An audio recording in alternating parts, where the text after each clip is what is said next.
What is up, party people? All right, so this is gonna happen. Let me see. Hey, Lim, do you have Discord? Yeah, I know you have Discord. I see you over there all the time. Hang on one second. I'm gonna send the link to you there. If you are still interested in doing the Electric Universe talk, let me know. That way I can get that started. Let's see here. See if I can find you in this server. Are you in my server? It'd be nice if you were in my server, man. I'll just check. It'd be a little easier and faster. Some of you guys may have saw me in the Discord. I was thinking about going live with the Discord, but I can't stand that. Don't want to take the chance. So what I'm gonna do? See, I want to make sure he has an opportunity to actually get this out without people interjecting. So I'm going to make sure I get him in here only before I have everyone else in, because I want to have a better understanding of Electric Universe. I know they're super into plasma, and I know they're like, it's like all about like things not as they seem. Everything's electric. I have a few questions. I invited Grim. Grim likes to play hide and seek and be a dick, so Grim probably won't show. So, oh well. You're in here. I don't think you're in my server, unless you are. You're Glenn D in the Discord. I'm gonna assume.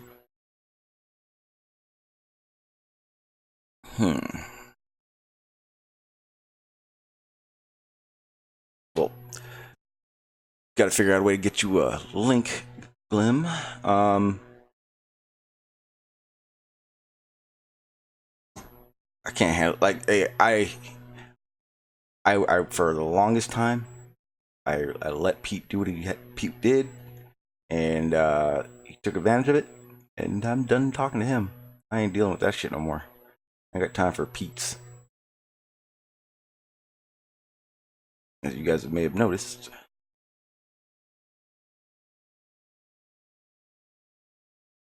Let's see.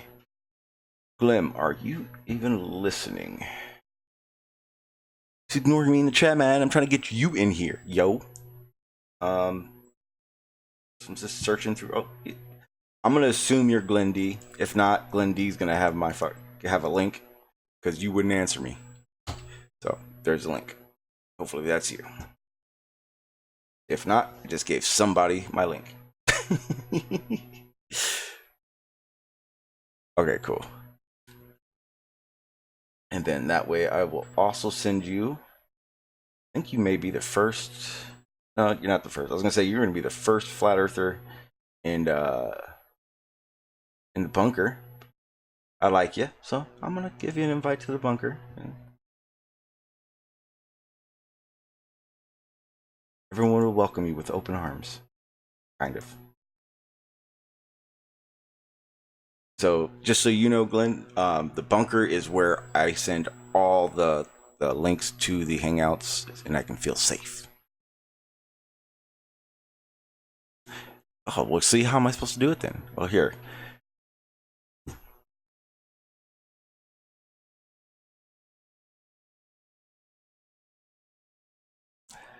Now you see it. Now you don't.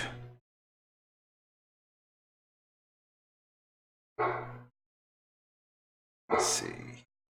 And you guys can hear that dog bark for a second. Cool. All right, let me see here. Okay, so there. Oh, someone's got it. What's up, Max? How you doing, sir? Hopefully Glenn got that. Let me see some other thing. They do? I like them.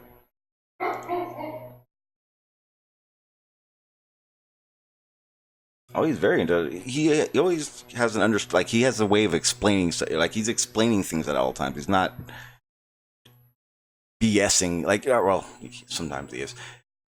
He's not saying reasons. And you got to give him credit for that.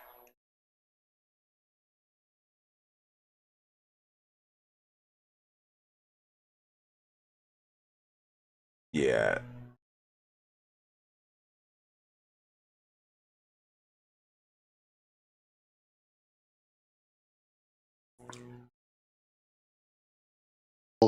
Magnetic sphere. Yeah, that was kind of weird. That's the swirly donut thing, isn't it? Yeah.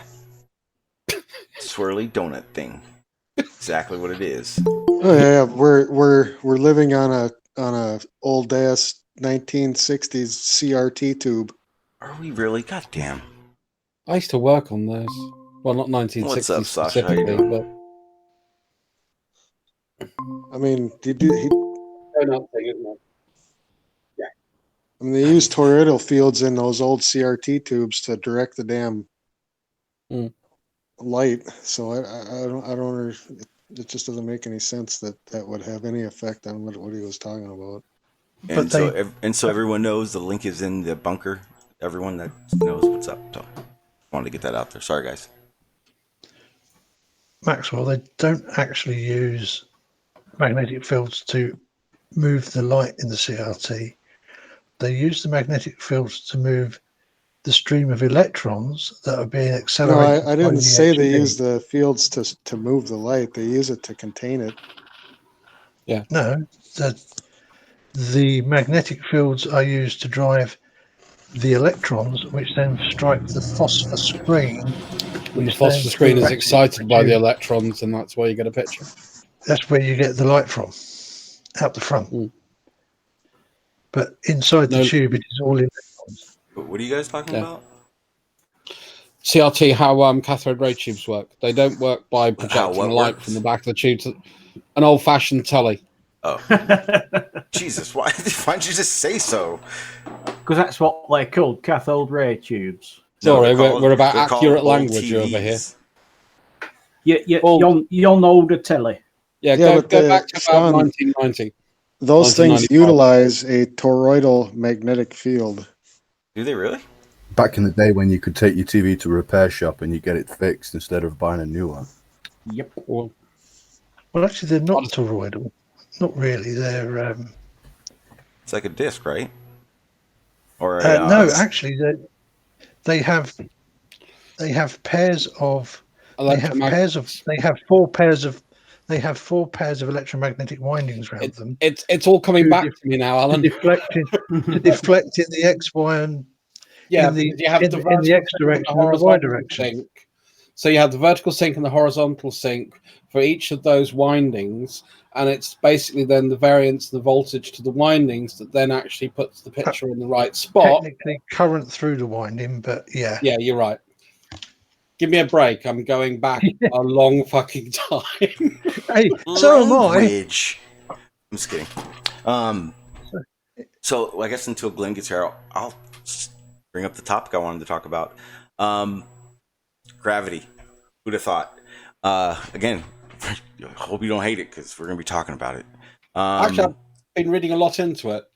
And that's the thing. So have I. And you realize right away that this thing called gravity we're talking about is so bigger than this little conversation we're having. I mean, there's a lot of theories going on, and a lot of theories that actually are holding weight. That's the crazy part to me. I didn't realize how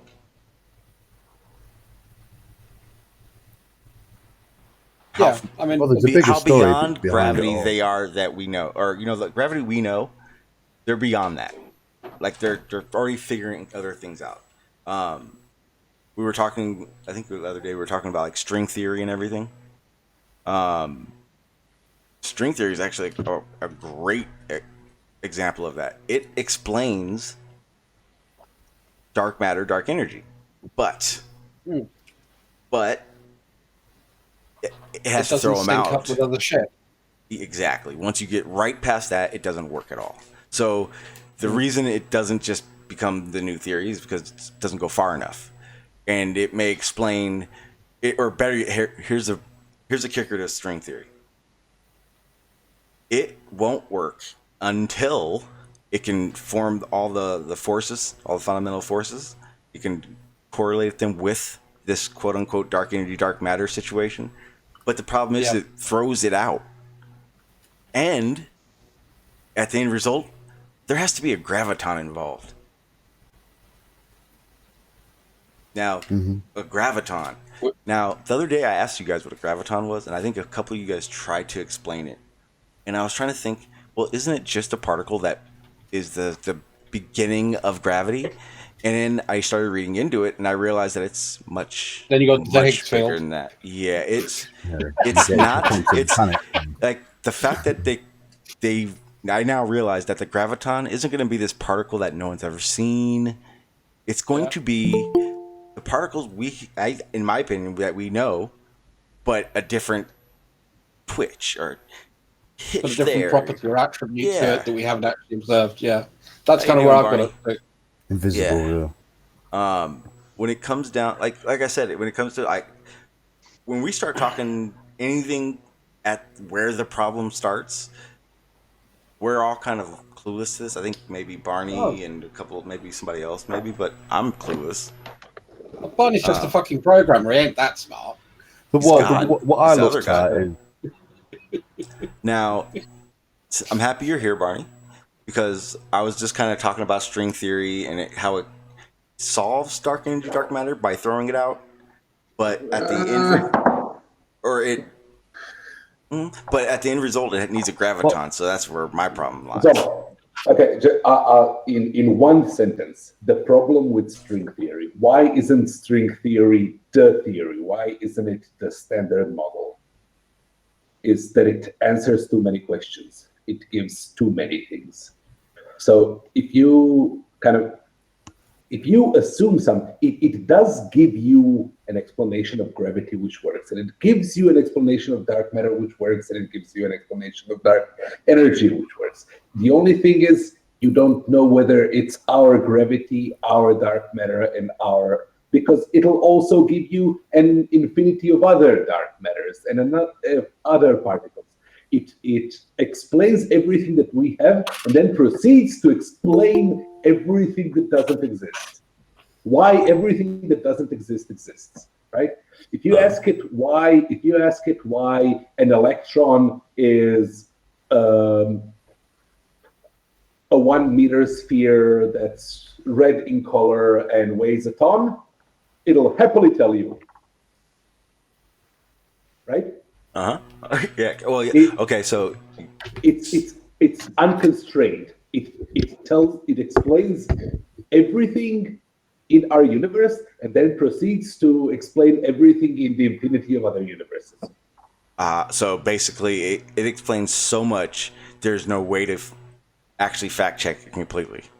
The problem is they can't get the complete quantum field of the whole concept of the gravitons because of the from what I've understood is that the issues that they run into with trying to explain it using general relativity. So the way I've seen it is they either rethink general relativity and add new ideas to that, or scrap it and come up with this other thing, quantum field theory or whatever it's called. Which one? On that. Which quantum loop? Or everything. As soon as they detect and are able to analyze dark matter, everything's going to change again, anyways. So yeah, but what is it going to? But what you just said is like saying, all we got to do is find that graviton. All we got to do is find the graviton, and we'll answer everything. No, I mean, I didn't say it'll answer everything. I said everything's going to change. A lot of stuff's going to go right out the window, and some stuff is still going to stay. Well, that's what's going to inevitably going to have to happen if they've got to prove this graviton. Is they're going to have to either expand on old ideas or totally scrap them and reform them, to make it work. To get the whole. Do you know what I mean? Do you know what I'm trying to say? That's the problem is with quantum physics is making it work mathematically, fundamentally, and explaining all 4 fundamental forces along with special relativity. Would you say we're in an age where they're trying to explain or figure out or explain too much, or I think that we've always been there. beyond what they should be at the moment. No, that's the problem at any point in history. Whenever scientists are exploring anything, they are stuck with the conundrum that they don't know what is it that they don't know. They don't know how much they don't know, and that they don't know what they don't know. Yeah, but how do you go past our galaxy where we start to see dark energy, dark matter, and still continue to? Well, if you was going to see it, you'd be able to see it in our own galaxy. Around. When I said see I mean, it, the thing when I is said we see could be it, swimming in dark matter here. well, that's the thing. When I say like on Earth, yeah. When I said see it, I meant more of along the lines of the observations that we're making that show us something is not as we predicted, or as we well, there is that assume to space calculate. anomaly. There's a whole galactic dark space and darkness in space, which is totally empty, void of planets. Oh, you've got the Boothian void. There are certain there are voids. They've had theories. They've had certain theories from stretching all the way to alien beings harvesting, suns for their energy, and that's why it's darkened. But it's still a weird thing. Dark matter could be at play. Oh, you're talking about the Superboys. Well, one in particular was, I believe, the largest one they found. There was a whole documentary about it. Yeah, that's the Boothian void. Yeah, I think that's it. Booties void. Might be. Yeah. Boötes, that's it. But so I was thinking the Boothian League, which was against the Peloponnesian League, but don't worry about it. I apologize. I couldn't remember the name. Well, here'd be my question on that. How is it a void? There's nothing in it that we can see. Yeah, okay, but remember, there is no nothing. You're right, Barney. The frequency of shit is a lot less there than we would expect. There is significantly less things there than on average. Oh yeah, it's not completely void. Yeah. There are galaxies in the void, and there are stars in the void. Are they that? Oh, the voids are that large. Oh yeah. They're that distant from one another. It's unusual. Well, I do know that because I started just I guess listening to some cosmologists. What the fuck you call them? Cosmologist is good. Yeah. Astrophysicist. And they were talking about just adding more letters to the words, man. Like we can't even understand you. Shut up. So they were talking about how they're basically talking about how they are able to actually tell the distance between these different galaxies. And I think we talked about this yesterday a little bit. But one of the things that struck me as I actually call it odd is the uncertainty that they actually do have. Like the more lectures, the more the more different, or there's definitely better ways. The more the more educated views you get. No, the different views. Yeah, there we go. The different views on how our universe turning back into a flat earther. You better kiss my ass with that one. and don't stop Sean once he's in a flow. He's got his words. Yeah. If I forget, I'm gonna be pissed. I've got you back. Like if any moment I'll forget the whole topic. Okay, so so many lectures. How they're not certain of everything. Like when we're talking about, the universe, we talk about, for instance, the NASA pictures of galaxies and nebulas. If you understood, or better yet, if you listened to these lectures, or just them explaining how things work or how far things are, you'd understand right away that there is a certain amount of imagination. Conjecture. Yeah, that's much better. I like that one. Well, it's not imaginary. It's not made up. Think about it this way. I'm sure you've heard this, but think about it this way. Everything that you observe in the universe now is history. It's ancient history. Yeah, but it's not like It's millions of years old. You're looking at history, literally, yeah. because it takes so long for that shit to get here to be observed. Yeah. But see, the thing is you then can't look at it as that's not there, because it is there. It's just what you're seeing is that old. Well, it was there. Residence. So what you're saying is Yes, that the it data was that there. they received, they've had to expand on their imagination with coupled with this data in order to create this visualization. Exactly. So what I call it, I say NASA sells space. They're selling it to kids. Go ahead. The word you're trying to use is speculation. Yes. Barney, Thank you. I'm sorry, guys. I can't help it. That's okay. This is how I roll. I just still back mutter over everything. Everything that we measure, right? The only certain thing is that we have measured it. But what the causes are and what the explanations are will depend on which theories you take into account, which effects you take into account, and how correct are you in your assumptions. I still like conjecture. But I also think speculation is an equally good word. Fair enough. Can I chuck in an alternative view? Can you hear me? Yeah, I just want to do a mic check. Yeah, we hear you. We can hear you, Vim. And absolutely. An alternative view is by Holton Arp. Has anyone heard of that name? Sounds familiar. He is one of the core proponents in the EU theory, to drag it back to there.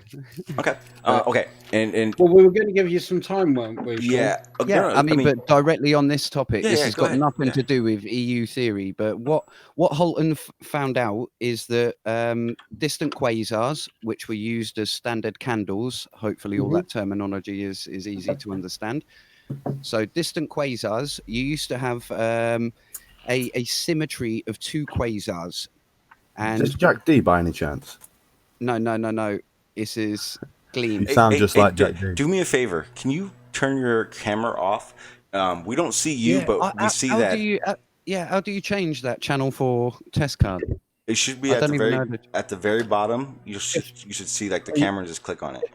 Yeah, you're on your phone or you're on your PC. Perfect. There we go. There we go. It was it was all like that yesterday, and I'm not used to the web version. I use the old offline downloaded version of. No worries. Yeah, but either way, so getting back to this redshift, it's called the redshift Doppler effect, which I'm sure you're all aware of. When they measure the color, it was a big topic on Jose's earlier. But the color is that if it's moving away from you, it's red shifting, going into the red spectrum. If it's moving towards you, it's going into the blue spectrum. And what he found out is the same readings for a quasar going very, very, very, very fast, like super fast, more than the speed of light, had the same signature, the same redshift as another quasar right next to it in the line of view, let's say, that was static. Can you explain how the light from an object traveling away from us faster than the speed of light would ever reach us? Hold on, are you sure that wasn't a pulsar, Gleam? It is a... Yeah, because no, it was the quasars that he found it on. It wasn't a pulsar, no. Okay. Pulsars are they would have to be extremely distant objects to have that level of speed away from us. Yeah, exactly that. Well, it was an anomaly, which was kind of resolved by the inflation, because obviously the rapid expansion portion of the the universe is only 14.7 billion years old, but the actual total observable universe is not 92. Yeah, exactly that.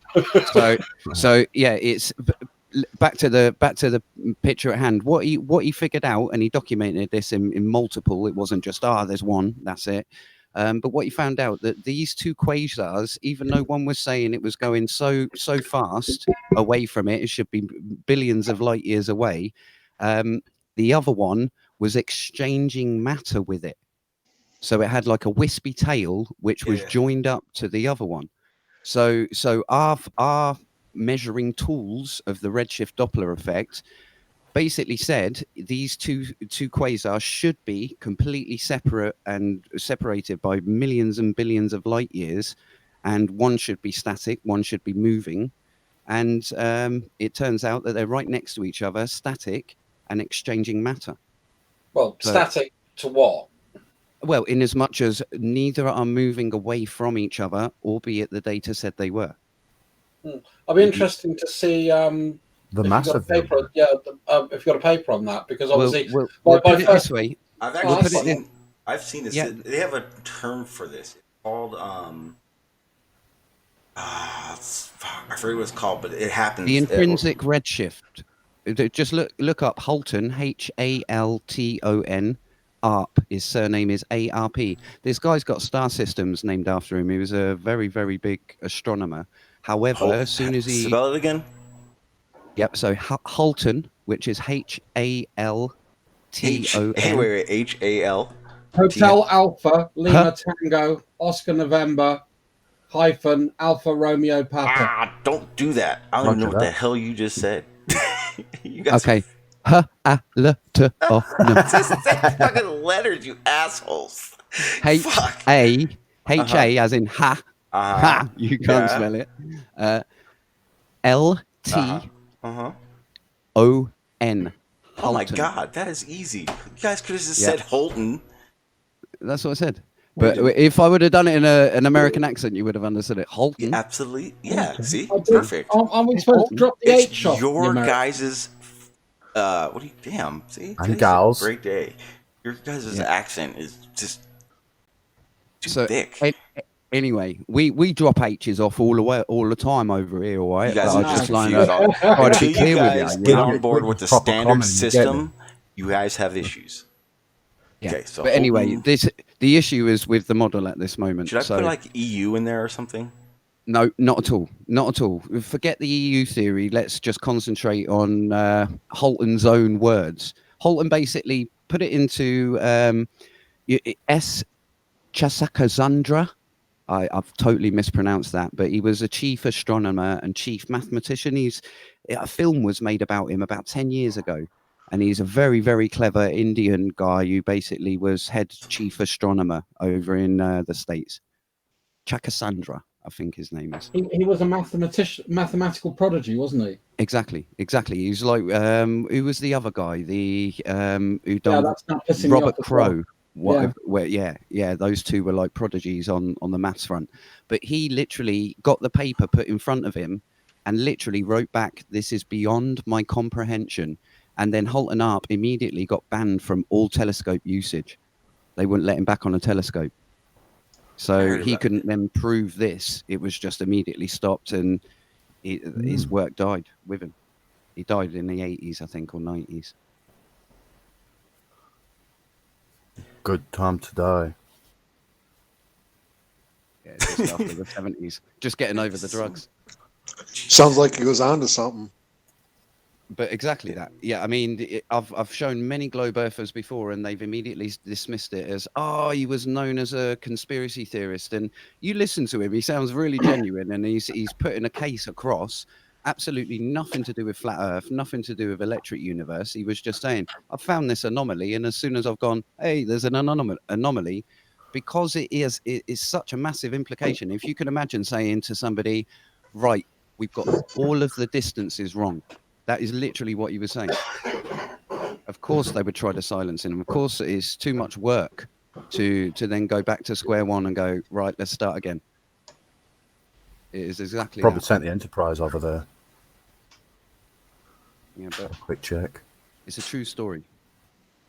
Told by him himself. He done many lectures on it. What's the guy's many first name? Halton. Halton. Subrahmanyan. Halton What's ARP. his full name? Halton ARP. A-R-P. As his surname. Subrahmanyan Chandrasekhar. There we go. I think I've heard that name before There being we go. spoken in Hindu philosophy. Yeah, when but talking furniture about- floats when you've heard it. Yeah. What? I'm so Like a confused spell. right now. What happened in the No, last that's- 10 seconds? Gleam got on. That's what happened. Okay. I got I don't know about the You floating remember those furniture. TNT bombs? I'll be in the room and just run. But it's a genuine thing. Forget flat Earth. Forget electric universe. Electric universe just uses it because obviously it supports their cause that these quasars are electric. and they're interconnected. Wow, your explanation for it is so much better than Grimm's. Like, he's all aggressive about it. Well, I've got no reason to support it, but I've got every reason to highlight it, because if people don't know, it's better to know all the information than make an informed decision in it than just follow whatever.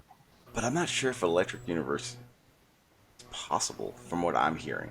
But again, that's why I wanted to hear more about it, because I don't really know too much. And at the same put it this time, way, mainstream science knows it's possible. Knows. well, is not it just aspects of it are possible, or it's possible? Because that's what confuses me as well. Is it just like an explanation for the way some things work, or is it?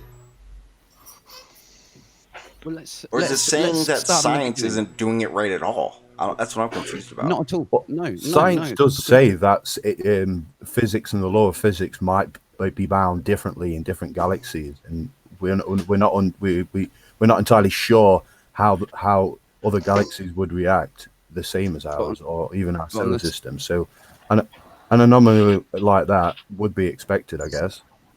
Yeah, but on the same hand, relativity is built on covariance, where all laws of physics will act the same in any coordinate system you put them in. So it doesn't matter whether it's a flat I'm Earth not or too a globe. familiar on this subject though, but are we familiar with? Do we know the light source coming from these quasars? Like, is it the power of the size and the scale? Could it be something we don't understand yet? Yeah, yes, definitely. There's multiple in favor of the electric universe. Things like binary neutron stars.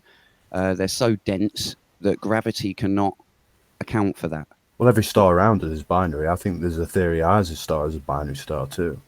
Yeah, there are multiple theories, but the mainstream is that binary neutron stars can't be explained by gravity alone. It must be an electromagnetism thing, and then the mass ejection from exploding quasars, I think. That's definitely mainstream science, or is it theoretical science? Wait. No. Yeah, this is problems with science. Have we? Quick question. I don't think we've seen a quasar, have we? A quasar? We haven't seen that, have we? Yeah, they Okay. were theoretical, but yes, we have now. We It's have blobs of light, And basically. we know mass ejections tend to extend out beyond what appear to be two magnetic poles. Exactly. And those jet streams can go hundreds, if not thousands, of light years. Way more than gravity would even predict. I can't. Would wipe us out if it was in our direction, I believe. It's more the force. It's more. It cannot account for spewing out that much in such a short space of time, and the mass quantity of it.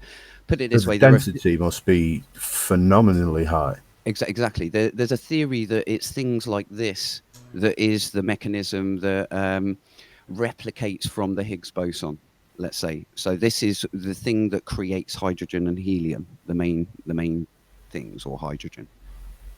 So it spews out all of this, and like then an inverted black hole. Yeah, but a hydrogen manufacturing plant. There we go. That's the best way to explain it. It just spews out all this hydrogen. Glyn, quick question. Yes. I've last looked into the electric universe a couple of years back, and I was wondering, in the meantime, has there been has there arisen a standard model of the electric universe? Is there? You seem to be talking about the electric universe as though it's only one. When I was looking into it, it's the same thing as the flat Earth model, in that everybody has their own little kind of problem or explanation, but none of them fit together, and there's a million different things getting invoked. Exactly. That latter sentence is my exact belief. It's more, I've looked into the electric universe. I've looked into the history of our own mainstream theories. I've looked into alternative theories. I've looked into the flat Earth. It's led me to the flat Earth. So I will not commit, and I refuse to commit. Did that? What? Wait, go track back a sec. What dots from finding all this, looking at all this electric universe stuff? What was the dot from trigger? That to flat Earth? Yeah, like the trigger point. The very trigger video was was one of my favorite scientists, Dr. Rupert Sheldrake. Can you share a link for that? I right want to know what. Can you just pull it up in YouTube? It's just literally Band TED Talk. Rupert. Just put in Rupert. Yeah, I've heard that one. R-U-P-E-R-T. Yeah, the band one. Yeah. Now, what he suggests, and I Rupert like Sheldrake.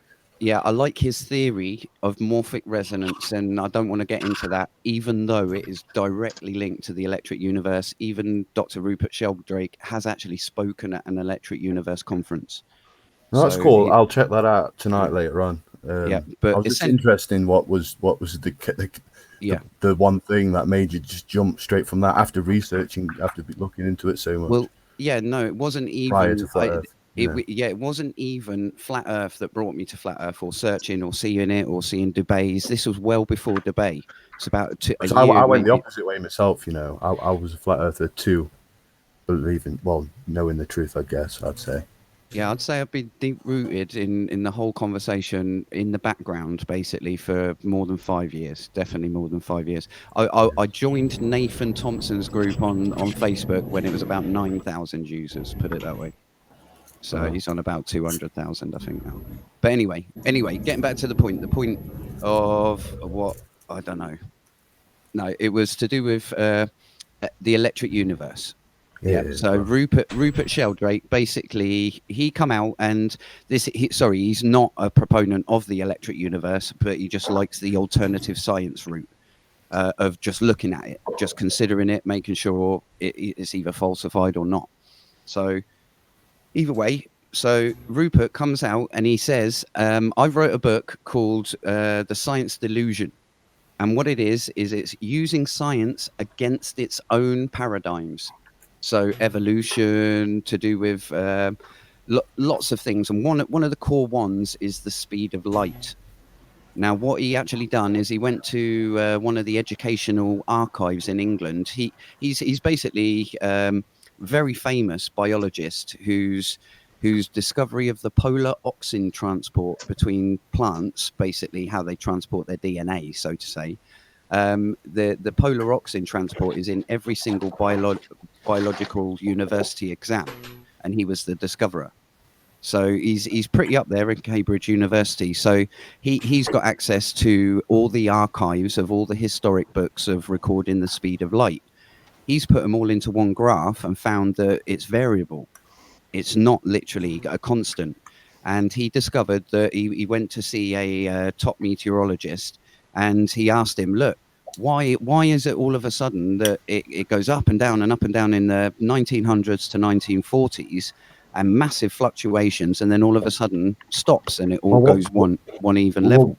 Wasn't that like due to technology and measuring devices? Like you're going to get a different variation with different mode. You could say that with Lewis Esson's atomic clock, because it was invented around about exactly that same time. But still, the actual fluctuations, I don't know whether you're aware of how it's done anyway, but it's literally laboratories all around the world were using the atomic clocks, let's say, and then they just basically all input their figure of what they found the speed of light to be. And then it all goes to the London Society or whatever society, and they average out all the figures every year. And then I think it's every 10 years they actually update the figure, as this is now the constant. And this is across board, across gravity, across everything. Well, what about when you fire a laser up into the moon reflector and you can time it back? Yeah, that's put it this way. That's only based on our old classical philosophy that there was no dark energy there. And now we're saying 68% of the model is dark energy, but yet we're still not accounting for anything in the medium. We're classing it as a void, which was talked about earlier. And everybody knows, or should know nowadays, that there is no such thing as a void. The vacuum is full of energy. Quantum fluctuations, they're called. Yeah, or quantum foam, or quintessence. There's so many names. ZPE, 0 point energy. What was the total energy of the universe calculated to be? Well, it was wrong. That was calculated to be. In the cosmological constant problem, it was 10 to the 120 wrong. If you added up all dark matter, all normal matter, it was set to 0 by Einstein, which was a static universe. and then it was 0.120 zeros, and then I think it's 137. And if it was 136 or 138, the universe couldn't have, or we wouldn't be able to exist. Put it that way. So that's how. Well, with the tests that they were doing, would gravity have any in any of the tests that they were doing? Of course, gravity can slow down light and bend it and shape it. Gravity is the core failure of the galaxy rotation curve problem. Should we go through it, Sean? Because we said this yesterday. We should go through the problems today. Yep. And you should actually. I think we need to grow some hairs on chests and go through the globe problems. I'll put my camera on, mate. I'll show you my bloody hairy chest if you got any doubts there. You say globe problems, so the Earth the globe thing. Hang on, I'll get to it. It's a novel. Yeah, it's basically 4 problems. Just list the actual 4 problems, and then we'll go into depth one by one. But it has to go in that order that I've put it in there. Okay. But you do believe in space, right? Well, without space, there wouldn't be matter. So flat earthers believe in space. It's just not the dimensions that globe earthers believe it to be. Which flat earthers don't believe in space. They do. They do. Where are Saturns and where is the sun seated? Well, they're all in the atmosphere, according to No, they're all in space, which is the upper atmosphere, the ether, as thought by the ancients. Wait. Yeah, Saturns don't go that high, dude. No. And that's the other thing. I gotta go attack 24/7 because Karen has now hijacked Strataloons for all her arguments, and I'm irritated. Well, either way, I'm just to get it over to the panel. Just to get it over to the panel, because Sean will know this and a couple of others, but I am not a flat earther. Okay, so don't tar me with brushes of the likes of Riley. I swear to God, you did say earlier that you was. Well, what is it? This is dreams that you will say. This is in your dreams. I definitely didn't. You can run it back, and I would never say that. He's what you would consider, in what I've learned, as I've been here, he's what's called a flat Earth apologetic. He has issues with science. He has a different idea of how people think or our globe works. And he resonates with flat earthers who question things rather than not question things. That's pretty much Can I put it in my words? Absolutely. Could I put it in my words now? Oh yeah, it'd be better. What I am, what I am is a Mac earther. It's something completely made up by myself, so there's no other people. It's just me. But it's in dedication of Ernst Mach. Yeah, Ernst Mach, the sound barrier guy. Mm-hmm. Absolutely. Oh, Mach. Yeah. Put it this way: Einstein dedicates relativity to Mach. And then Mach the predecessor or something. Mach's conjecture is the predecessor for the equivalence principle, which makes E equal mc squared. Yeah. So Mach basically said. This is the whole thing about relativity, and it's so simple to understand, but made so complicated by numbers. Yeah, the premise is look at it from an alternative viewpoint. That's all it is. That is literally it is. So if you've got an umbrella, let's say, and I'm wandering in the rain, from the viewpoint of the rain, I am making the umbrella wet. So the umbrella is getting wet. But now if I switch reference frames to me looking upwards at the umbrella is not getting wet. It is dry. So that's just analyzing the same umbrella, but just from 2 different frames.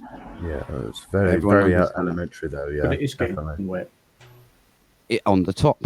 Yeah. And that's exactly it. And that is the essence of how Einstein renamed ether to space-time. No. We'll get onto that though. So what shape is the planet? Unknown. Yeah. I've not seen any falsified evidence that has used a proper flat Earth model to say it cannot work on the flat Earth model as well. Before everybody starts, thousands of photographs, thousands of hours of film from space. The 50-minute documentary, the 50-minute tour on the ISS, that can all be explained. Can all be explained on a flat Earth. I'd love to hear that because you can see the curve. I can explain it all. You can see where it's dark. Do you have somewhere that I can? Do you have like this Do you have like a YouTube site that has all this information? No, because I'm a musician. I'm a data analyst by day, musician by night. So this is just a little part-time thing that I just literally dip in. My channel is promoting my music, and if anyone wants to talk flat Earth to me, then email me on gleam@oneness.co.uk. Don't bother slagging me off on YouTube because it's business, isn't it? Lim, if you need a place to share this type of information, you can use my server. I'll make a channel for you. Just let me know. I'd like to look into a lot of the information that he puts out. It sounds very interesting to me. I'll start it, and everything, like for instance, this stuff that we're looking at now, I'll put that stuff in there, and then anytime I see you sharing, I'll throw stuff in there for you. Yeah, let me, guys. There's something wrong here. Aren't we supposed to be shouting at Gleam and insulting him at this point? Well, it's interesting stuff, man. He's clearly smart guy. No, because he has very valid points. Yeah, man. But anyway, we'll get into the dark matter. I was making a point. That was all. Yeah, salute to that. Salute to that, definitely. But at the end of the day, you can find me scattered across your globe, friends. Number one, conspiracy cats. I comment on every video. I love conspiracy cats with a passion. Yeah. And when I say with a passion, I mean I stump him. No, not with the comedy part. I understand because my family is from where he's from. Part. And but it's more what he's saying. Put it this way. Here we go. And I do not want him to delete his channel. I am not that type of idiot. Yeah, I'm not like George Netanyahu. Everyone does that shit. It's so funny. They just murder his name. Oh, so bad. Either way, conspiracy cats, and this is a genuine thing that I want you globe earthers to actually own up to, right? But you are a conspiracy cats too, damn it. No, but this is that I separate myself from yous because I know this, and I know this, and this is the thing, and I see all you flapping. No. I can cite this. I know this. I know this fact. Do you feel like you're a holy man? No. Let me explain, and you will understand. So, conspiracy cats. Obviously, he debated Nathan Thompson, I think it was, on non-sec, and he pulls up this diagram, and you must have seen it. You've all seen it of the S waves and P waves on earthquake. All earthquakes. Yep. Travel in these lines. Now, I've been an avid earthquake watcher. As well as conspiracy theories, obviously, but I cack my pants with this Yellowstone stuff. So I've been avid watcher of this guy called Dutch Since, and he teaches you a little bit about him. Obviously, he's got good knowledge himself. He's a globe earther, full-on globe earther. He's analysing a globe earth map. So everyone's a globe earther. Of course. But I have to do that because in some people's mind, no matter what I say now, yeah, you're already thinking, oh, he's pulling up a flat earther and using a flat earther on YouTube. No. These are actual people involved in globe. But anyway, cutting to the chase, Conspiracy Cat said, if anybody can show me this P and S waves working on the flat earth model ever, I will remove my channel. So my first comment is a cited document from San Diego University, who start all of their analysis of seismic waves, PNS waves, on a flat Earth, and then convert the coordinate system to a sphere. Wait a minute. They don't own a flat Earth. They don't have a flat plane. No, a flat model. A flat Earth model is called a flat Earth model, isn't it? We've used the flat Earth model, and now it's time to convert the coordinates. San Diego University. Yeah. If you go on conspiracy, I literally live like 5 minutes from there. I love San Diego. I've been up Del Mar and Carmel County. Up there. I used to work in Del Mar. I'm in Scripps Ranch. I live in Scripps Ranch. Right. I've been down Claremont and all. Yeah, right. I just want to understand. I just want to clarify something there, man. Like, do you mean like a flat Earth model of the Earth being flat, or is it? Wait. Freeman. We're talking about San Diego. You want to talk flat Earth models? No, what San Diego University is fucking on about is what I'll tell you. Yeah, I'll tell you, San Diego. I love that. Is it the Super Bowl that you've got right in the city center? No, wait. Oh, I can't remember what the bowl. It's a stadium. Yeah. I went there to. Bob Marley Day. Yeah. Oh, you're talking about the sports arena. Yeah, the sports arena. That's it. Yeah. Yeah, where they there. have the Marley Yeah, Fest, I was yeah. on stage there with Never all the would have. legends. You know what? Even with the voice, I wouldn't have pegged you for a stoner. Now I hear it. Now that I Yeah, know it. because I put on a posh voice so you can hear me, so I'm not mumbling. I'm normally a mumbler. Yeah, Are well, you it's from because you guys Wales? are all foreign. Nah, I'm from Portsmouth, down south. Portsmouth. Down He's a south. Pompey boy, isn't he? Down Yeah. south, kid. Down south. But all family from Manchester, I kidder. Akira. Yeah. Yeah. But anyway, back All to of the you guys lecture are at hand. confused. Yeah, back to the lecture at hand. So But you Dark- moved a fucking while, man. well, galaxy rotation curve problem. Very first and foremost problem. We started discussing it yesterday, but let me just try and get out the whole problem without any interruptions. It's basically back in the 1930s, if you remember this from yesterday, 1930s, telescopes got made better. So they could see further, and they found out that these blobs that they thought were stars are actually full-on galaxies, loads of little different dots. So they started analyzing them using Kepler's laws, Newtonian laws, Newtonian gravity, Einstein relativity, because special relativity in general were fully out then. And they found an error, a consistent error, where these galaxies were spinning too slow to what the actual calculations were saying they should.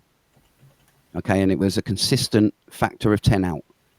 Now, what happened is later on, Vera Rubin, who was actually Richard Feynman's student, Vera Rubin and Kent Ford documented hundreds of these, and Vera Rubin is very highly promoted in the astronomer industry, so to say, because she's said to have discovered half the universe. She's the one that documented them the most. So Vera's found, yes, it's a definite problem, and I have not got any solution for this apart from saying there must be a form of dark mass or matter, which is slowing everything down, gluing everything together, and making the numbers not match the theory. So then became dark matter, which was basically a fifth of the matter we know, and then 4/5 were this dark stuff. That's how much it was wrong. Okay, and then so that was in the they'd done their paper. She started about 1950s. She released her paper about 1980. By about 1985, Adam Weiss, I think his name, and Brian Schmidt, they had basically gone, and even Lawrence Krauss claims ownership of some of this, but they've basically said, right, if we now add up dark matter and the normal matter, and then run the clocks back to 0 point of Big Bang, how much energy would the total universe have? And they figured out, and this was what caused the vacuum catastrophe, or the cosmological constant problem, which was that their numbers were 10 to the 120 out. So they didn't match. Their theories didn't match. And therefore, they had to invent this energy that was pushing this dark matter and normal matter apart and was acting like a kind of anti-gravity. So that's 68% of the model currently. So you've got 68% dark energy, 27% dark matter, and only 5% normal matter. And there's even still existing problems with that, with a missing mass problem, where it's saying even just a tenth of that, so a tenth of the 5% we know about. All the rest we're just assuming. Question Okay. for you. So Just very quickly, if I could ask a quick question. yes, yeah, that was the actual break point. That Yeah. is just basically the problem in a summary, as easy as I can tell it. Have you looked at? I mean, that I'm kind of vaguely aware of this. And one of the things that I've heard proposed is the fact that we also have the imbalance of matter versus antimatter in the universe. Mm-hmm. And this, I mean, if there was no leading question on that, antimatter is this vacuum fluctuation. If you go back to I mean, I'm going to keep on referencing Feynman because I know Sean loves him. Yeah. But if you go back to Feynman diagrams, the whole diagrams were made because the squiggly lines, every squiggly line is an emitted photon. So is an excess part or excess energy of the system that they could not explain. Okay, so something must be emitting the more energy of two things crashing together. Yep. So basically, if bare simple terms, and this is not the correct analogy, but an electron has one volt, a proton has 1 volt. They hit together, it should be 2 volts, or whatever the collision formula would be. But in fact, they're getting 3. So what has been not invented? It's the reinstatement of ether with the Dirac C, which is quantum. You're talking about quantum particles where they burst into existence or can be tangled from great distances. Which is basically, in a nutshell, a rebranded ether. That's all it is. What's the particle called? Ether. There is no particle. This is the whole thing. It's quantum field theory, which is the current standard model. So quantum field but theory. They haven't figured the whole thing out. Quantum. This is what I was on about earlier. Quantum field theory. Yeah. And how they can't mathematically fit it with Einstein's theory of relativity.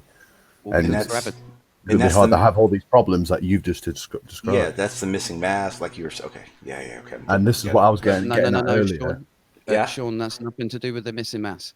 Okay. We're talking 2 different scales here. You've got 3 scales in science. You've got the quantum, small, tiny particle. You've got the macro, our world, that we are human size, and then you've got cosmic, obviously cosmology. Now, down in the small scale, the electromagnetism and electrostatic forces, as well as the colourful strong force, or strong force, should I say, and electro-weak. Force, weak nuclear force. I believe, and I'm almost certain that they're all interlinked apart from gravity. Gravity is like Sloth out of the Goonies in the basement, locked up, the spastic brother. And gravity fails in the quantum realm in as much as electrostatic force is too strong to even bother considering any gravity at that scale. The mass we're talking about, the gravity wouldn't matter. You wouldn't even bother to even calculate it because it would have no effect whatsoever. However, the mathematical sums cannot explain this speed of light thing, okay, which is relativity's second postulate. The speed of light must remain. Are you talking constant. about the mass problem with the speed of light? No. This is the speed of light problem. Or basically the problem general of time. Relativity, yeah. It's the problem of time. Okay, it's speed of light is exactly that. In relativity, you cannot exceed the speed of light. In quantum and statistical mechanics, I will say it's mathematics, you can exceed the speed of light in as much as information can be transferred into seemingly unconnected causal places. So over the other side of the universe and here.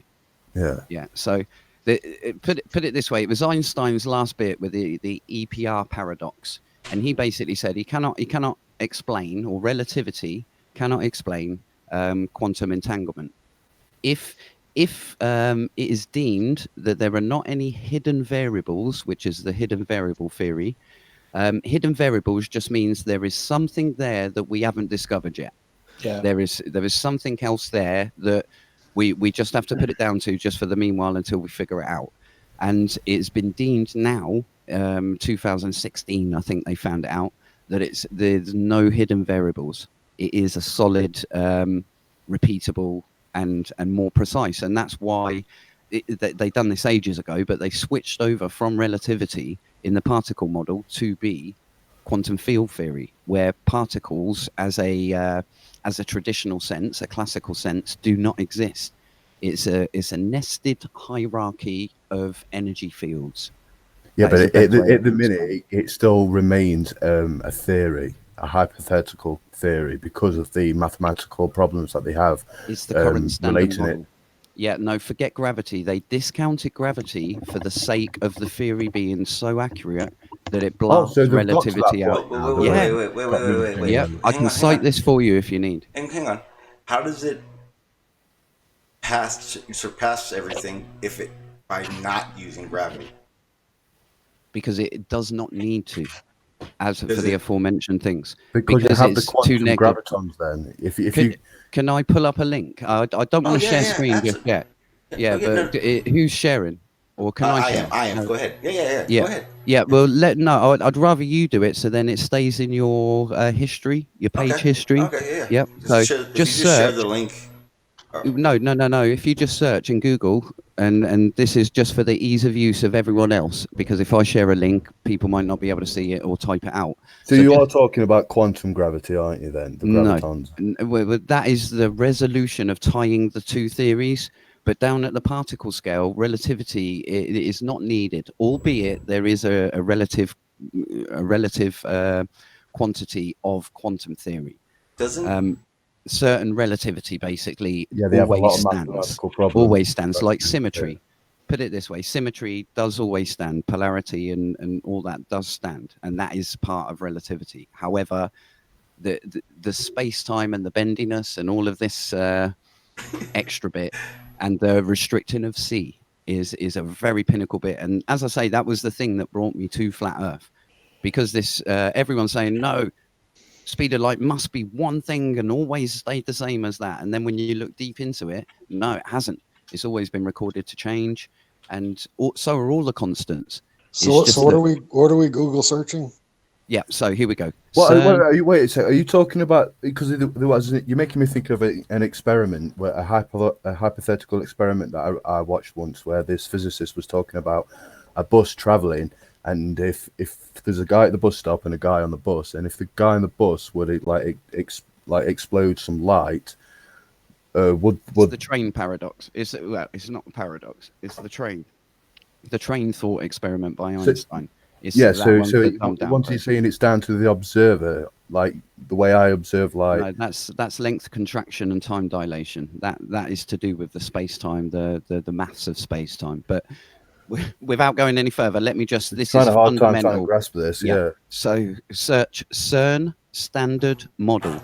That's all you need to do. CERN, as in the big spinny thing, standard model. Cool. Load it up. And for Mac users, use Command F. For Windows users, use Control F. And find gravity. That's that annoying voice that you find on your automated. Sat nav. Yeah, sat nav. Sat nav it up. Turn left. Gravity. So go down to gravity, and you should get to a part where. What about Android users? Android users don't know. No, you've got to click those three buttons. You've got to click the three buttons, and then it says find in page. There we go. I'm an Android user anyway. Anthony Riley. But if you search down and keep on going, I think it's the second or third mention of gravity, and it starts saying the four fundamental forces are. If you can get to that bit, and then the next sentence, it basically says, however, the most familiar force that we're familiar with is gravity. It's excluded from the standard model. If everyone gets to that point, and then Sean, can you read it? There we go. Can you read it? See it. Oh, you're sharing it in the. I'm going to share it right now with you guys. Yeah. Wait there. The video's behind, isn't it? Let me click on your icon. No, I'm going to. I'm sharing it in there too. My bad. I apologize. It's just I was double screening it, and it gets annoying to double screen. So there you go. I'm gonna make there it we bigger. go. So yeah, it's here. There it is. It's this exact bit. So come down, the four fundamental forces, and then it's the standard model, about 4 lines up from the bottom. The standard model includes. So if we go from there, so it says graviton, and then the corresponding force carrying particle of gravity, and then it's there from there onwards. Down. There, right there. So the standard model. Okay. Start from the standard model. Right here. Yeah. This one? Okay. Yeah, exactly that. It's from here, and it's right the way to the end of the paragraph. And I seriously want everyone to read this and Fuck understand. that shit. I ain't reading that. You read it, motherfucker. Let me read it then. That's how I roll like that. I'm going to read it in the sat-nav voice, though. The standard model. No, I'll do it in an American accent so you understand me. The standard model. No, wait there. Translated into American. Comedian too. The standard model includes the electromagnetic strong and weak forces and all their carried particles, and explains well how these forces act of the matter particles. However, the most familiar force in our everyday gravity, is not part of. I can't see it because there's an icon there. Yeah, gravity is not part of the standard model, as fitting gravity comfortably into this framework has proved to be a difficult challenge. The quantum theory used to describe the micro world and the general theory of relativity used to describe the macro world are difficult to fit into a single framework. No one has managed to make two mathematically compatible in the context of the standard model. But luckily for particle physics, when it comes to the minuscule scale of particles, the effect of gravity is so weak as to be negligible. Only when matter is in bulk at the scale of a human body or planets, for example, does the gravity dominate. So the standard model works well despite its reluctant exclusion of one of the fundamental forces. So what? Or is it a force? Let's get Riley on that. So what? The gravitational force, by the way, it's quoted as not part of the standard model. But hang on, I have a question. Okay, so again, this is one of those things like it matters, but it doesn't matter. Like if I feel like we're just renaming gravity with different names. It's different concepts. Different concepts. Well, no, what I'm seeing is there's like you're almost feeling like you need to qualify gravity so far, like in such a distance that doesn't matter to us. But I mean, technically, gravity only works in our solar system. It doesn't work anywhere else. That is the point. That is the whole point. So if there is a theory, remember what Feynman says, if it only works in one domain, i.e. one of the three domains I just mentioned, then it's wrong. No, but you're the greatest fisherman ever. Hang on. It's all in. Hold on. What did Feynman say? Whoa, hang on. I want to say something. Damn.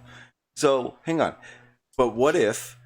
So if gravity only works in our solar system or in our galaxy, and it works like that in another galaxy, but nowhere else in the universe, how do we know that gravity isn't just a small part? Sean. Huh? Yeah, you're not getting that right. It doesn't work on a galactic scale. That's what I meant. You are right. Is that Maxwell? Sorry. Well, that's what I meant. Yeah, you are right, Maxwell. Maxwell is correct. As far as we can go, basically. That's where okay, I get that. Sorry, someone's saying that gravity doesn't work on the galactic scale. Who's saying that? Science? No, not at all. Bollocks. Oh, you've solved it. Go on then. How did you resolve the galaxy rotation curve problem? Rumpus? Dark matter. Established science. What is dark matter? We don't know.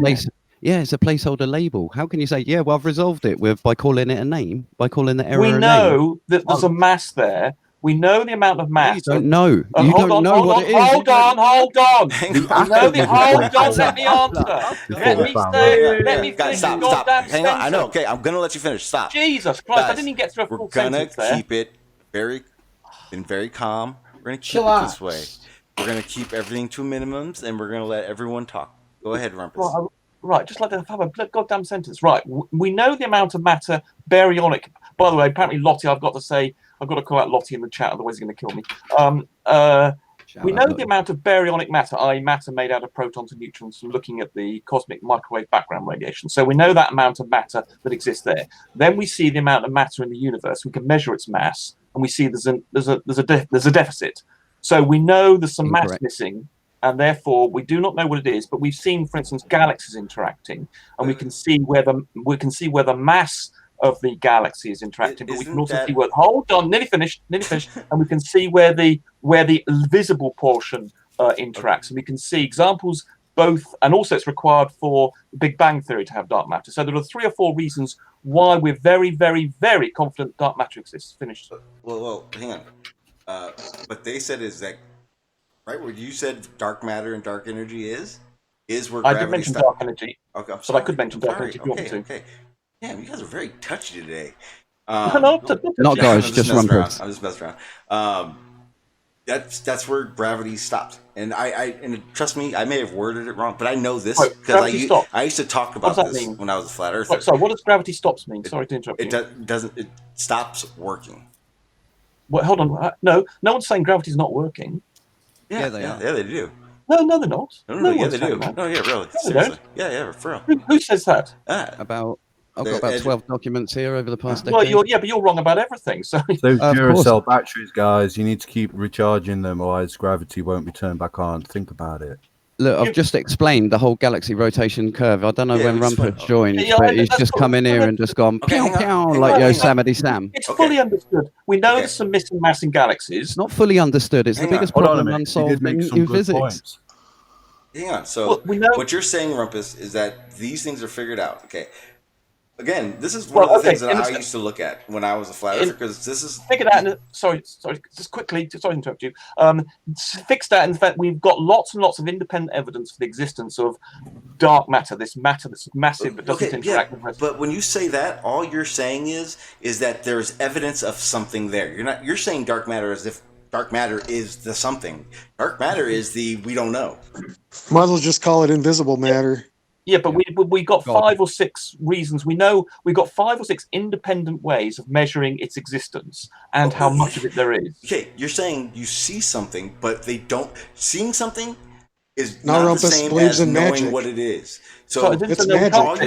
All you're saying is we see something. No, we don't see. Well, we don't see the matter, but we see lots and lots of footprints, evidence of this thing in very many different ways. Only in gravity. Only when you're using gravity. No other means can you actually do it. It's the failure of gravity. Well, we know gravity exists, so we know that's it's not about. We're not arguing whether or not it exists. We can get on some scales, Glenn. For Christ's sake, we can have forces that's causing your scales to register a weight. So why is there a theory in the peer review system by Eric Verlind that gravity doesn't exist at all? It's not even a fundamental force, and dark matter is not real. He made it disappear with maths. Wait. Did one paper in gravity? He's a theoretical physicist from the University of Amsterdam, and he's well respected. Okay, and he's got a massive theory, and he's well involved on this topic. So I'm guessing. Theoretical. You said it yourself. It's called entropic gravity theory. Yeah, but you're denying the force of gravity. You're denying what scales. No. Calm yourself. This isn't Riley Rumpus. Hang on. Because I this is one of the things that mysteriously, that's weird, that I actually looked up, and that doesn't work.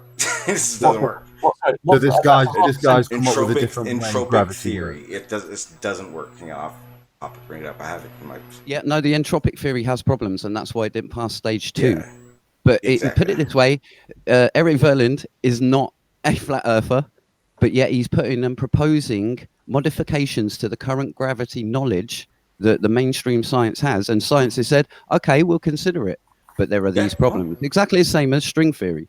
We'll consider it. Yeah, but quantum field theory too, man. No, quantum field theory was the opposite. It was adopted, and that is why it is the fundamental basis of particle physics. Let me ask something real quick. Do we have to go quantum? We can go cosmic or quantum, wherever you want to go, but you've got to go out your comfort zone. Is this you've got to go out your comfort zone? Wait on, is this a situation of science going as far as they can, or is it a situation of science, like I said earlier, is it a situation of science trying to go to explain further ahead than they should even be trying? Put it this way, there is a huge load of flat earthers who say, yeah, theoretical physics is a load of tosh, a load of nonsense. And I do kind of believe that statement to an extent. However, if it wasn't through theoretical physics, exactly, yes, hardly anything would. I'd just like to clarify before, when I said the quantum field theory, I meant of gravitons. Yeah, quantum gravity is completely not accept it. Yeah. That again has got many proponents are putting forward things for that. And Leonard Susskind, the father of string theory, quantum loop gravity is one of his. Yes, holographic theory is one of his. With it is that the graviton, it once you start using it as something that exists, or I'm sorry, no, they don't say it exists. Something that would need to exist. It breaks the laws of general relativity. I know, yeah. Yeah, that's the problem I have. And again, these are things that fuel flat Earth.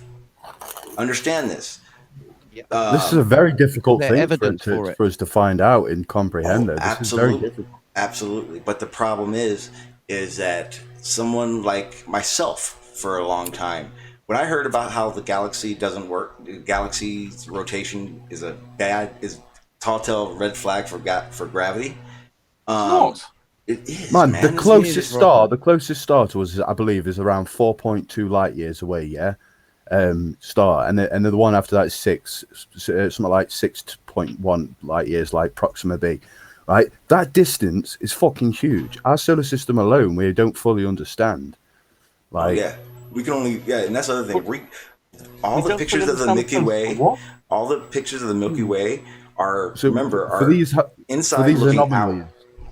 What And then- anomalies? but- We the understand Jesus the Christ. rotate. We believe we have got a good answer for Oh my using dark God! matter. Stop saying dark. Yeah, but Rumpus, you're saying That's a theory too. you're saying we answered the question and it's dark energy, dark matter. No, they just put dark energy and dark matter in the place of this mysterious whatever. It's a fucking name for we don't know. Yeah. You keep saying You keep saying they figured it. You keep saying they figured it out. No, all they did is see something and they don't know what it is. Stop saying they know. There are 5 independent means, or more than that, of showing the existence of massive, weakly interacting particles that we call dark matter. Okay, I get that.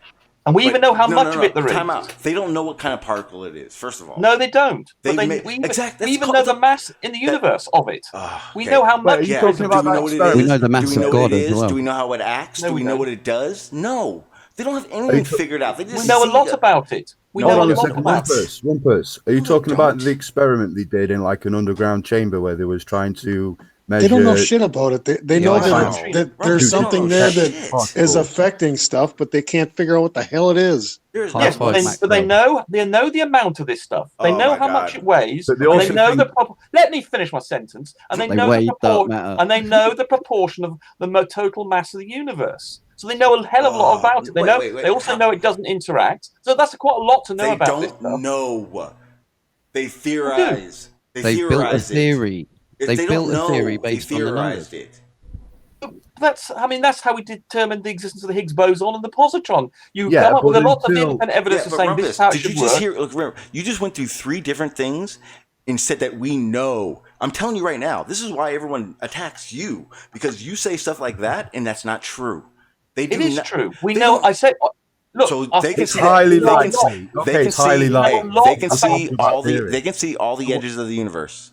Why is dark matter missing in some galaxies, then, Rumpus? All seeing, all knowing eye. They don't know. There are 2 galaxies I think they've observed that don't seem to have any dark matter yet. Many. They've seen a lot. So what? That doesn't mean so there's some without dark matter. So they don't know what it is. You act like they know. I agree. It's a weakly interacting massive particle.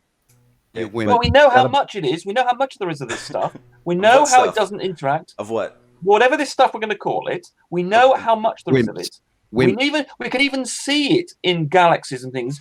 How do you know how much of it there is if you don't even know what the hell it is? They know how much area it takes. Because we know it has mass and it performs gravitational lensing. There is lots of independent evidence. They don't know how much mass it is.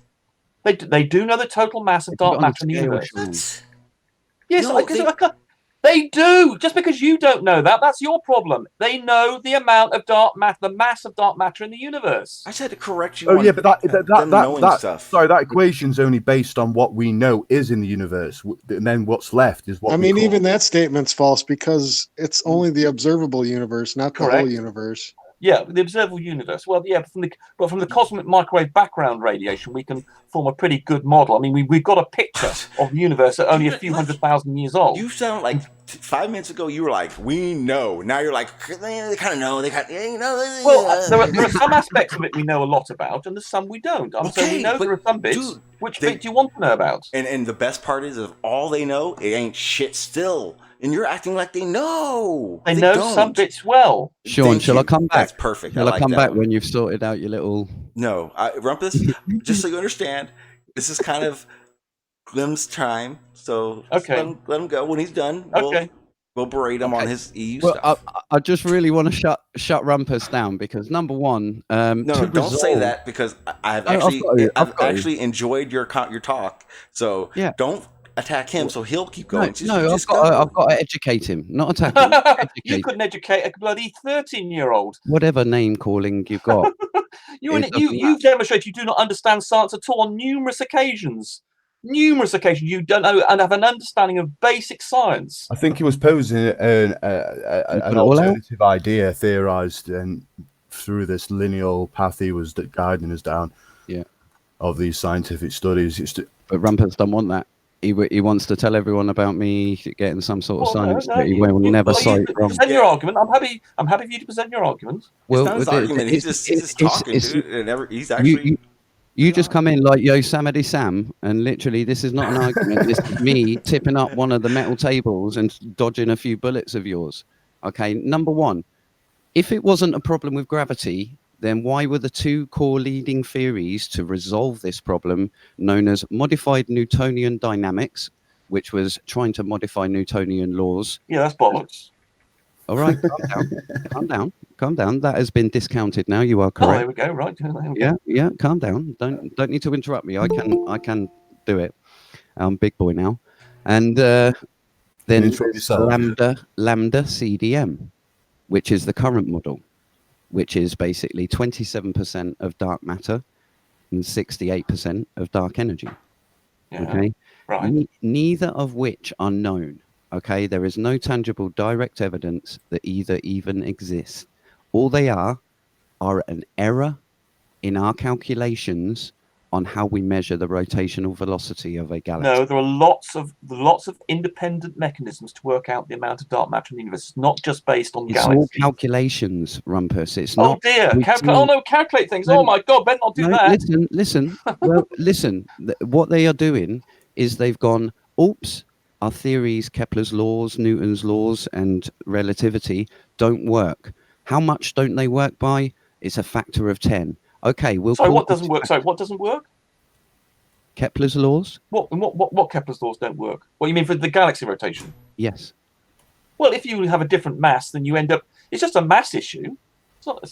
It's a mass of gravity issue. It's just a mass issue. It's just a mass issue. It's just a mass issue. Right there.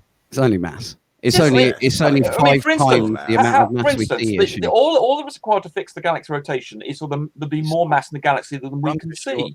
Now you could either have that as dark matter, or you can have it as normal baryonic matter that we can't see for some reason. And we know there's a limit on the baryonic matter. To me, it seems like the argument's coming from like Rumpus. You think he's trying to debunk your. Rumpus is just arguing right now. Rumpus, no, I'm giving you the accepted we were science. talking, no.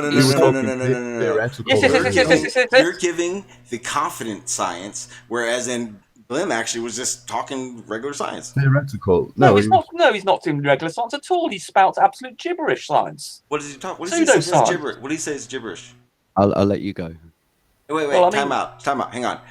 First of all, Glim, this is your hangout right now. So if you want to continue on, continue on. If you would like, if you don't mind the engagement, we'll continue. But yeah, I would rather not embarrass Rumpus. No, please do. I want you to embarrass me. No, because the maximum embarrassment, please. Maximum embarrassment. Here's what's going to happen. Rumpus, you're going to mute yourself because, believe it or not, this has been a chill hangout for about an hour and a half, and now all of a sudden everyone's amped up. Just breathe it out. I promise you, I will give you more than enough time to go on a rant of Rumpus proportions. Okay, if you want this to be Gleam's thing, okay, just for right now. He's been on it for a minute, so just give him this. Okay. So to proceed, I shall proceed. So anyway, so the galaxy rotation curve problem is a problem with our current laws that we've built on this solar system. I explained all of this earlier, but just a quick recap. We built all the laws up until 1930. We had this beautiful solar system model, all worked on the globe. Everything was predictable. Yeah. And we even predicted new planets. Brilliant.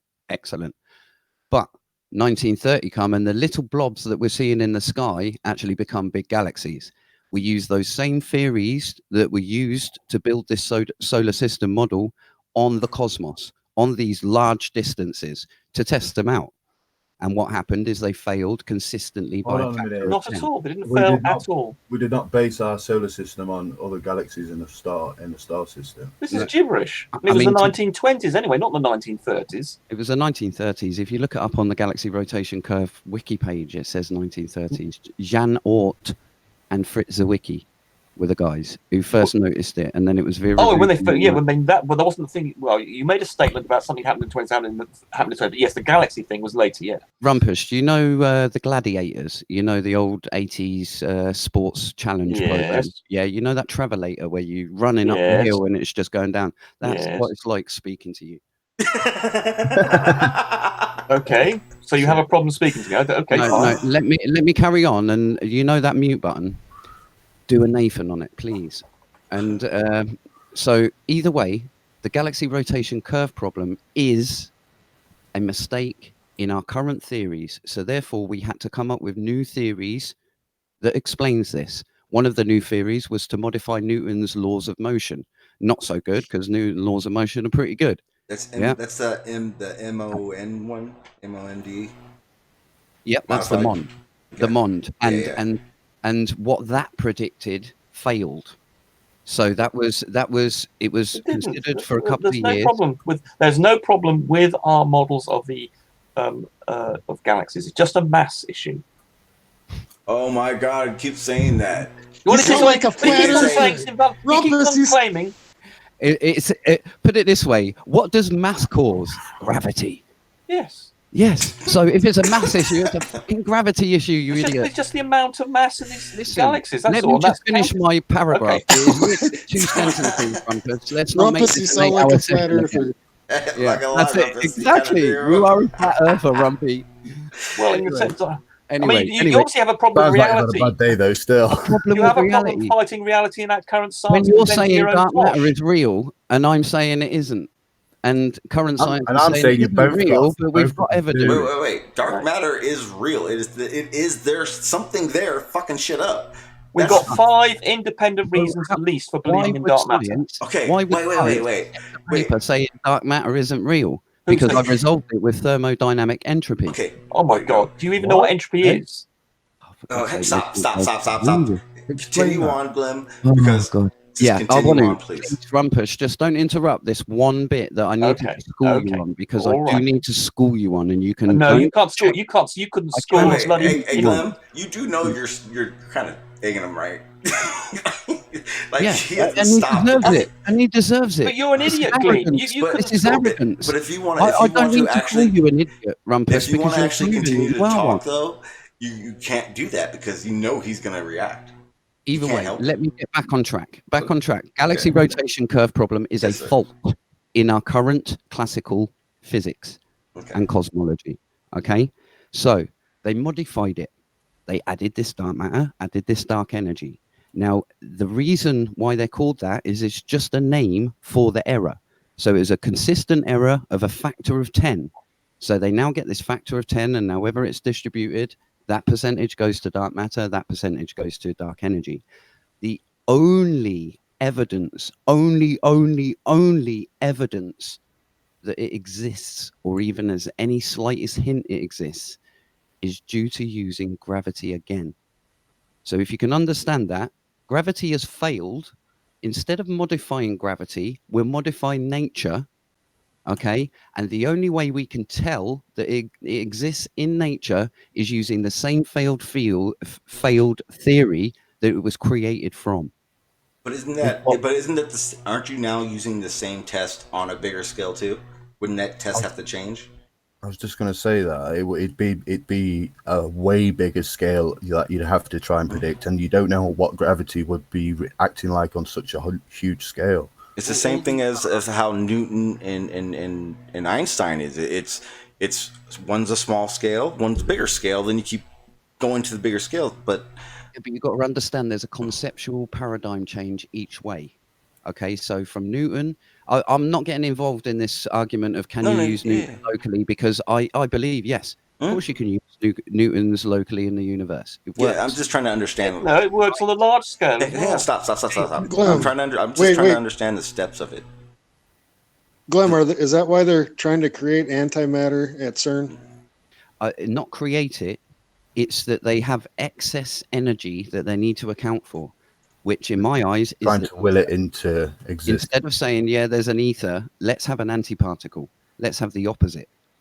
Yeah, and there is a thing. 2018 December, Dr. Farnes from Oxford University is basically putting a theory towards the scientific community. It was on the Telegraph everywhere. Sorry, Doctor Who? Farnes, Jamie Farnsworth. No, Farnes, Farnes, from Oxford University, and he's basically proposing a theory that says, let's not consider dark matter, dark energy, and gravity as separate components. They are one thing, one fluid thing. It's just dark matter and dark energy are the negative components or antimatter of gravity. Okay, so if you so what you're saying is how can you say it's it's antimatter? microgravity. That's a very specific meaning. You can't say it's the antimatter of something. Look up the paper, Rumpus, please. It will Rumpus, explain. what the hell do you think they're doing at CERN with creating anti-hydrogen? Yeah, that is antimatter. That's proper antimatter. Don't you understand the difference between just genuine antimatter and someone saying, "Oh, it's like antimatter"? There's a very specific meaning to antimatter. You're not aware of this. So what are you trying to say? For instance, the antimatter particle of an electron is a positron. There's a very specific meaning. And you can't just bandy the term around. Yeah, they're trying to create a damn opposite of a positron. Yes, and it's made out of antimatter. Rumpus, yes. Do you believe that there could be particles that we haven't found yet? Yeah, the dark matter particle. So what is dark matter? According to We you, don't know. We just know it's not mass. We know that it interacts weakly, and there are lots of particles we haven't yet discovered, no doubt. Like the Higgs boson, we didn't know about. Well, we had a theoretical model for it, but we didn't know for sure until we measured it experimentally a few years ago. So well maybe there's. How do you know there's not an anti-Higgs boson? There may be. That's that. But that would be a genuine. I don't think. No, I don't think you can have an anti-boson. Boson is the fundamental. Yeah, I don't think you can have an anti-boson. Higgs boson, not just normal boson. Well, how do you know? They don't know what the hell dark energy is or dark matter. Well, there are theoretical reasons. Look, the reason we believe in dark matter is it matches the theory. There was lots of theoretical support for dark matter. I mean, if the theories of the standard model, for instance, say this particle should not exist, then you can't just say, "Oh, how would you believe in this antimatter version of this particle?" If the standard model says that shouldn't exist, that's a big leap. But quite often we end up with particles like the positron, like the Higgs boson, which theory predicts. Theory predicts dark matter. We've also got experimental evidence for dark matter. A graviton is just as imaginary as what you're trying to say. He's saying that's not part of the standard models yet. That is more. It's working into it now. Well, I mean, isn't dark matter still just a presupposition? Well, as I say, there are 5 or so different independent means for the existence. As I say, we know how much a lot of mathematical back into it. A lot of and for instance, we also there's some. I can't remember now some theoretical basis for the cosmic microwave background radiation for the amount of dark matter that shows as well, and also the way galaxies form. There's numerous papers on requiring dark matter for the initial. I can give you mathematical equations and say that and not tell you what the hell it's for. But then when you go and presuppose what it's for, you can be completely wrong. Yeah, I actually watched a documentary just recently, and they were talking about that, and it was a new documentary. They only know that it has something to do with the building blocks of galaxies. They have no clue how it does it at all. Like you keep boasting the confidence of what they know that you can't. Can I cite NASA? Can I cite NASA just to put Rumpus in his shell? You haven't done that so far. So why do you think you can do it again? I don't know. Yeah, because you're not believing. Well, I know that you don't understand basic physics. Gleam, lighting those fuses, man. He's gonna explode every time. Hey, it's just mass. You can't touch mass. Yeah, forget about the gravity that surrounds the mass. But anyway, that surrounds the mass. Yeah. Anyway, let's you don't even use scientific terms. You don't even use scientific language, so we know you don't know science. Okay. Anyway, let's get a citation. So it doesn't come from me. It comes from NASA. I've never heard a scientist talk like everything was so good to go. Like they knew dark matter, dark energy. Fuck it. Don't worry about it. Just mass. Just mass. That's right. Well, the point is about dark matter is it basically doesn't interact as much as we know, except through mass, through gravity. Can we just cut to the chase? Sean, could you do a screen share and pull up NASA dark energy in Google. First link, straight up at the top. Okay, we're talking about dark energy, which is a bit more speculative. No. It covers both. Don't worry. It covers both. Yeah, it covers both. Can I just clarify? We are on the subject of theoretical because I keep getting hints of like because Rumpus is saying we know. Yeah, but you're coming from the angle of theoretical. Oh, big right? time. There's also a wonderful thing that I learned. Everything we're doing right now is theoretical science.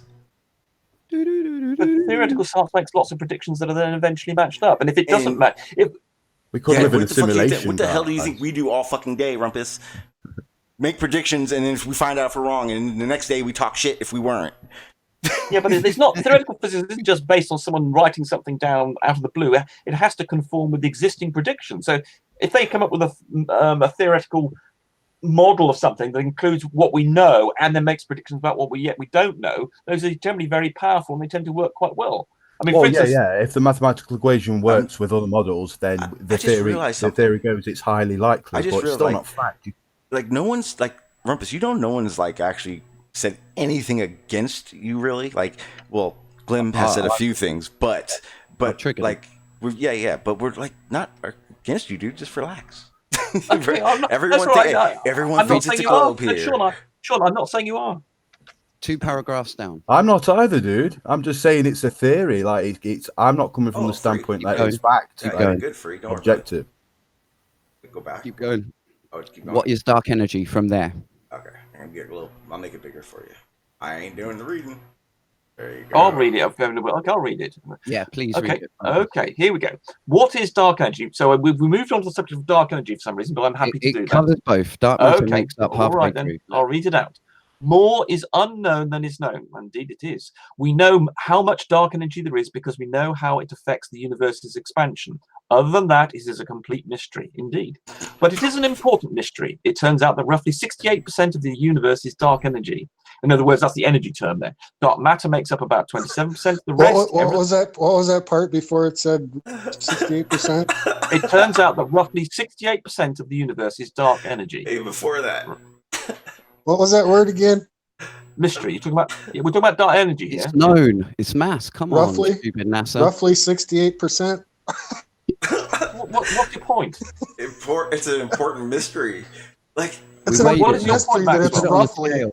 Stupid. It is a complete mystery. What is that? Why is that a problem for you? Mystery. This is okay. Why can't they just say it's a complete mystery? This is what people talk because about. They know something about it. No, we're not trying to debunk it. When people read this, listen. When a flat earther reads this, Rumpus, you know what they see, right? A very unsure article. Yes. There are lots of aspects of this that we don't know. Yes, dark energy particularly is something we know very little about. Then do me a favor. Stop acting so confident in what they know. No, I didn't act confidently about dark energy. I was talking about dark matter. Do you know the difference? Carry on. Read the next bit. Read the next bit. You're doing that with all science. Well, okay, so I was talking confidently about some aspects of dark matter. That's all. Some aspects. You don't have to argue everything like this. No. Don't scroll, Sean. Go back up. Let him read the dark matter. I thought I was reading this, so I'm finished reading this. Dark matter makes up 27%. The rest, everything on Earth, everything ever observed with all our instruments, all normal matter, adds up to less than 5%. In other words, that's the baryonic matter of the universe. Come to think of it, maybe it shouldn't be called normal matter at all, since it is such a small fraction of the universe. Yeah, fine. This is established science. What about it? Yeah. So, what is the difference between you saying it's known, we've solved it? I was talking about dark matter, not dark energy, and I was talking about particular aspects of dark matter. Why can't you? There are some things that hold on. There are some things about dark matter we know a lot about, and a lot of it we don't know, but we do know quite a lot about some of it. The only thing they know is 4%. You keep saying maybe 4%. We know a lot about a little bit, and the little bit is a little bit of that of the nothing that we don't know anything about.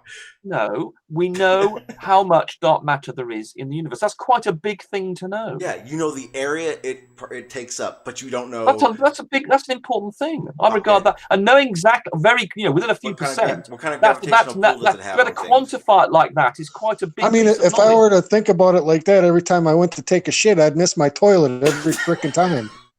Well, it's all about mass. That's why you seem to be having a problem that if you don't know everything about something, you know nothing about it. There are some things about dark matter we know a lot about.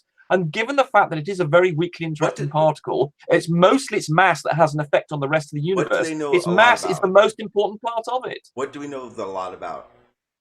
We know how much of there is. And we also know where it's concentrated. We can even generate maps of where it is by looking at the things like the shotgun galaxy interaction. Yeah, we can even show in pictures where this stuff is. You mean the stuff that's blocking stuff? But you don't know what it is. We don't know what it is, but we know where it is. We know how much of it there is, and we know what proportion of the mass of the universe is. That's quite a lot to know about this stuff. How does it affect everything? Jeez, by its mass. Okay, what's its mass? God. Sorry? What's its mass? We don't know that. Okay. But we know the total amount of mass. Oh, wait, we also know where it's concentrated. We know the we also know its distribution. Total amount of mass. We can map its distribution universe. We can map its distribution universe. We can even map it looking at a particular galaxy. We know how much of it there was at the start of the universe. We know how much of the fraction of the total mass of the universe is. There's a heck of a lot we know about it, but there's obviously big aspects about it, like what's the actual particle that we don't know. Jesus Christ, this is not difficult. Let's just resolve. Rumpus has resolved it. I'm a little confused. You are indeed. We know a lot about it, but we don't know what it is. We see it, but we don't know how much of it, or we know how much of it. We do know how much of it. We know the total mass, but we don't know the mass. Based on the error. So we know quite a lot about it. So it's some aspect of it we know a lot about. How is this difficult to understand? Is only Sean having this problem and Glee? No. I'm not having a problem at all. Where you are, I'm not. You haven't got the problem. I am not. How the hell do you know anything about nothing? How do you know something about nothing? How the hell do you know what nothing is?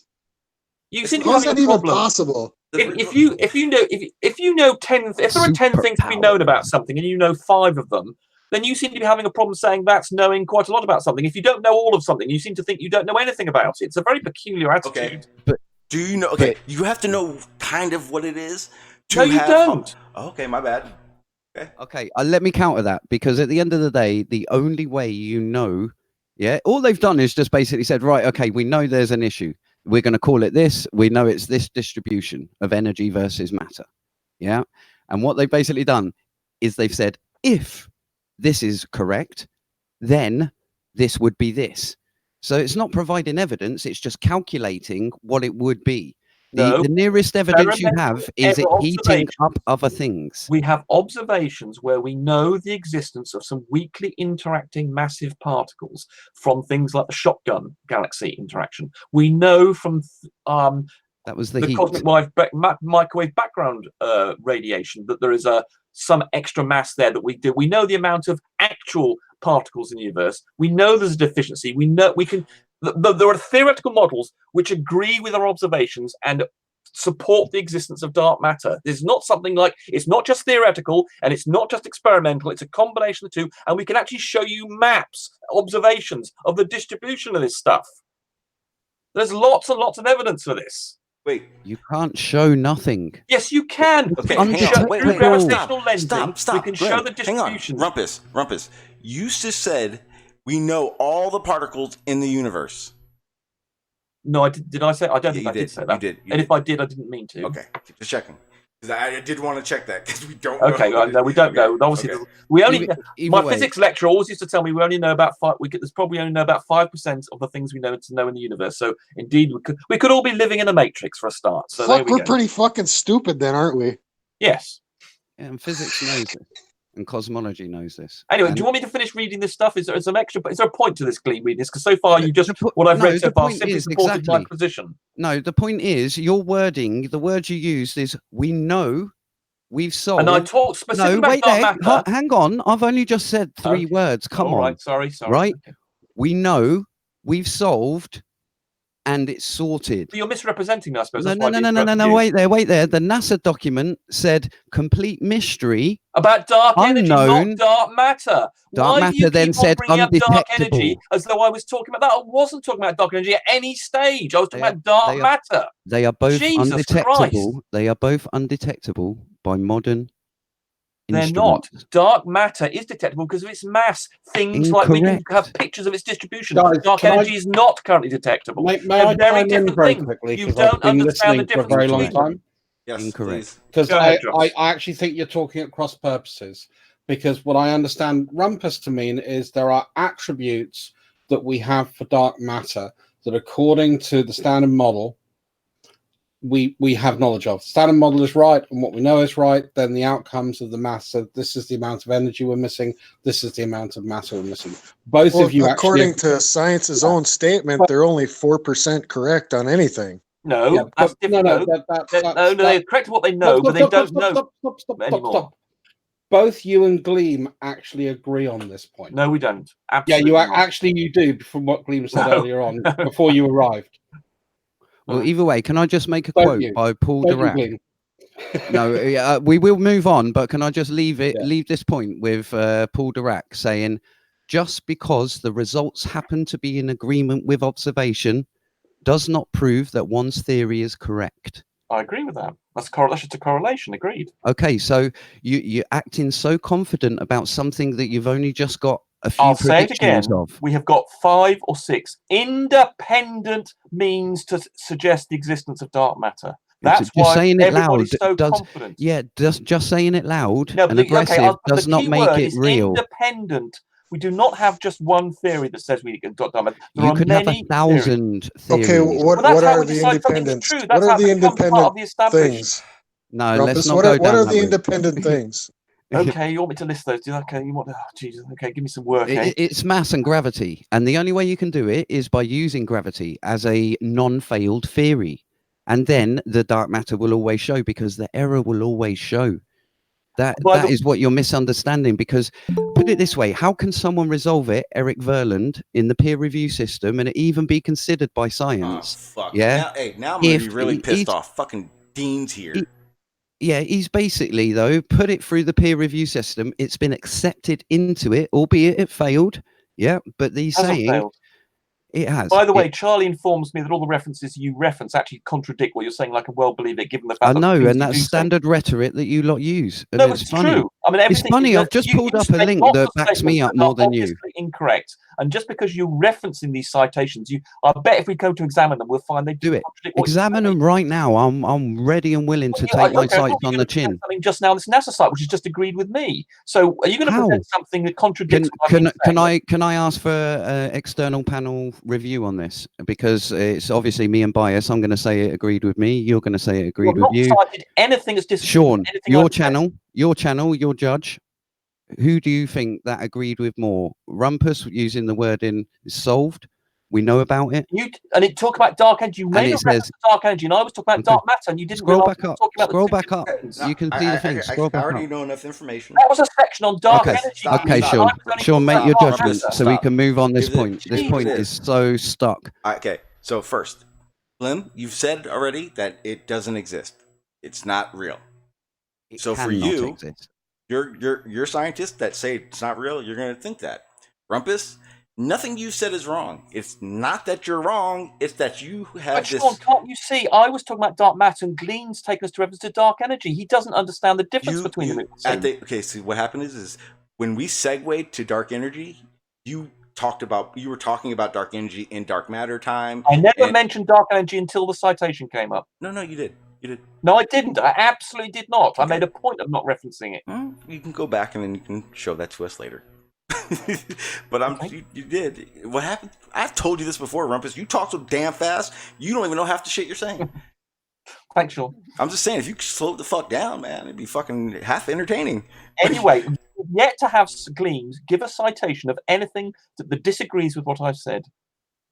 And Charlie, as I'm prepared to believe, knows that Glean's citations are invariably contradicting what he says. And I've no doubt that anything come on. Look at your weak and pathetic argument. Well, come on, bring up a citation then, Gleam. But Rumpus, your argument is dark matter, dark energy exists. But we don't know what it is. That's it. That's like okay. Can I bring up a citation? Are you okay with playing a big think 5-minute video, Sean?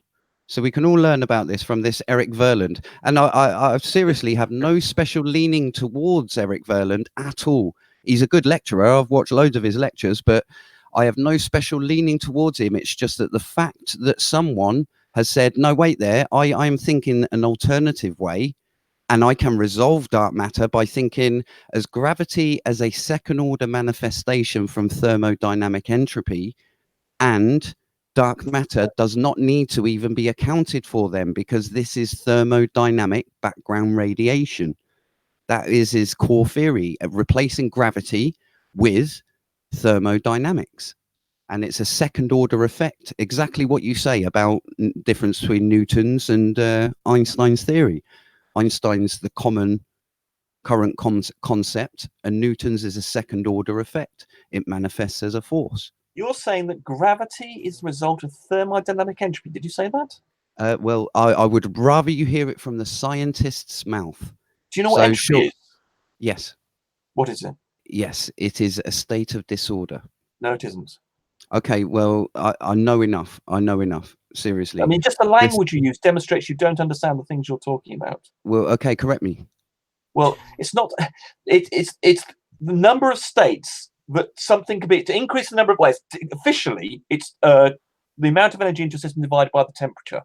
That is the definition of the term, that actually the macroscopic term. But actually, it's also about the number of microstates that something has. So, for instance, if you get more microstates, you increase the entropy. Now, it's loosely associated with disorder, but you can actually have situations where you actually increase the order and you get more entropy. It's not. The disorder term is a loose sort of amateur way of referencing what entropy is. But the equation for it is dq over t, where T is temperature, Q is the amount of energy you enter into the system. Also, you can do it, it's K log times the number of microstates, which is the number of energy positions that your system can occupy. And if you increase the number of microstates, you increase the entropy. But you can say something like, if you have a sand castle and you turn it into sand, you've increased the entropy. If you introduce order, then loosely you can say you've decreased the entropy. So if you build a sandcastle, you've decreased the entropy, you've increased the order, and you and second law obviously says that any operation will increase entropy or at least keep it the same. But that just sounds the way like that sounds like a great explanation. But how does that account for the 68% of dark energy that's not accounted for? It doesn't, because it's got nothing to do with entropy. That's why I raised this issue. The fact that Glean thinks that gravity is somehow linked to entropy amazes me. But he claims to have a video on cited a paper. So what's entropy? What's entropy related to? What's entropy related to? No, can I just knock something on the head with Rumpus there? That was just such a long spiel. Wait there, just hang on. We don't need to carry it on though. Okay. Yeah. All I can say is I learned from Leonard Susskind. Okay, I don't know whether you're aware of this guy, but exactly who he is. He's a pretty cool fella. Yeah, he does a nice video. Stanford, I think. Yeah, exactly that. Yeah, he does some nice Stanford lectures. I've watched.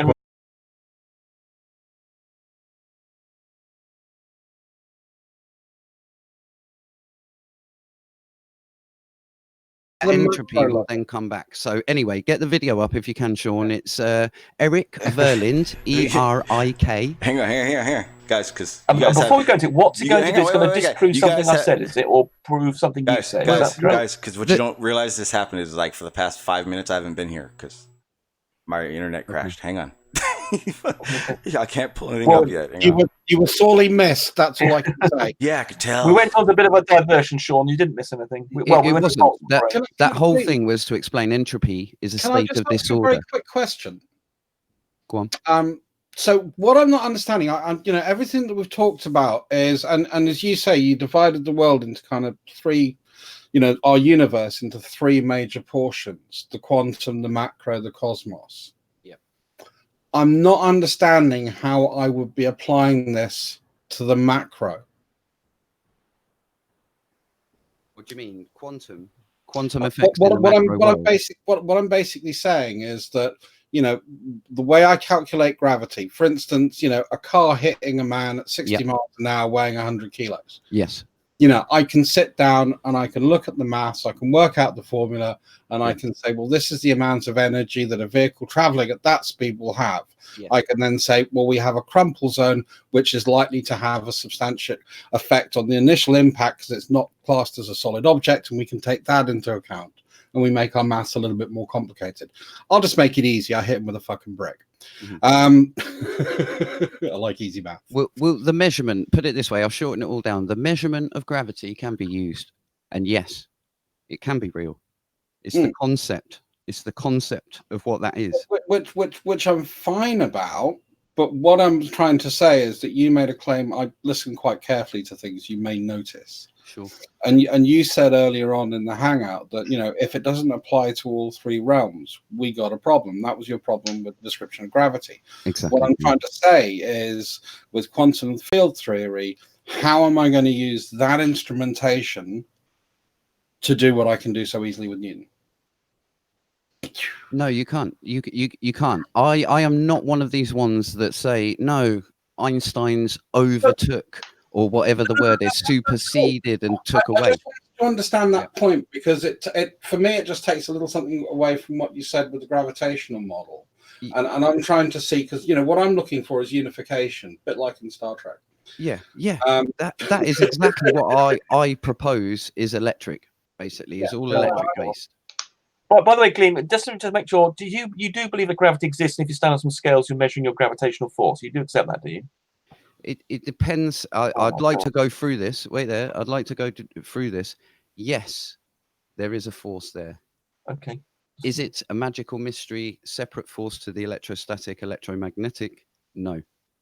It is that force. No, it's not, because we can measure the electrostatic force, and we can put ourselves in a Faraday cage, and it would still weigh the same. You idiot. My God, this is the sort of stupid thing that demonstrates you're an absolute idiot. It's pointless me actually talking, right? So can I a little bit, like, you don't have to. Well, I mean, when someone makes such a Yeah, statement they don't want to think outside wrong. the box, Gleam. I don't know why.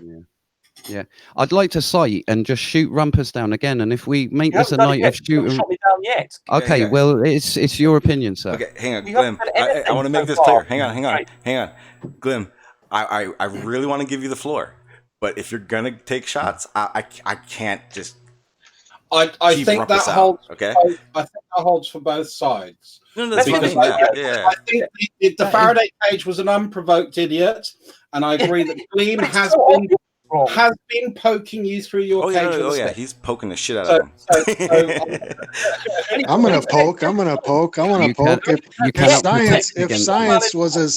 If science was as stubborn as Rumpus, it wouldn't have advanced. How's that for poking? I'm all for exploring, but the point is, when something's obviously wrong and stupid, you've got to reject. You've got to work out where the. Well, I'm just about to prove that you're the stupid one here. No, you're not. If you believe, no, let me prove it. Force that's holding you down, you can demonstrate through measurement devices that it's not. You're an idiot.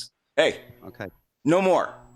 The next idiot out of anybody's mouth, I'll boot your ass. I don't give a fuck. Seriously, let's see this video and see what Gleam has yet to make any statement so far. We're going off on 10 tangents because of you, Rumpus. Relax. Just breathe it out for 10 minutes, please. Okay, sure. Okay. I'll tell you what. Let's do this, Sean. Let's do the video, because that was the next thing queued up. Yep. And then we can always come back and discuss the Faraday cage. Right. So the video title on YouTube is called Eric Verlind, Gravity Does Not Exist. Or doesn't, it may be. Okay. But just put gravity exist and it should come up. And it's by the Big Think. And again, no affiliation to the Flat Earth. It's completely one. Oh, I remember this guy. Is Sean playing this? Or I can play it. Someone wants. Oh, you playing this, Sean? Yeah, I'm pulling it up right now. Okay.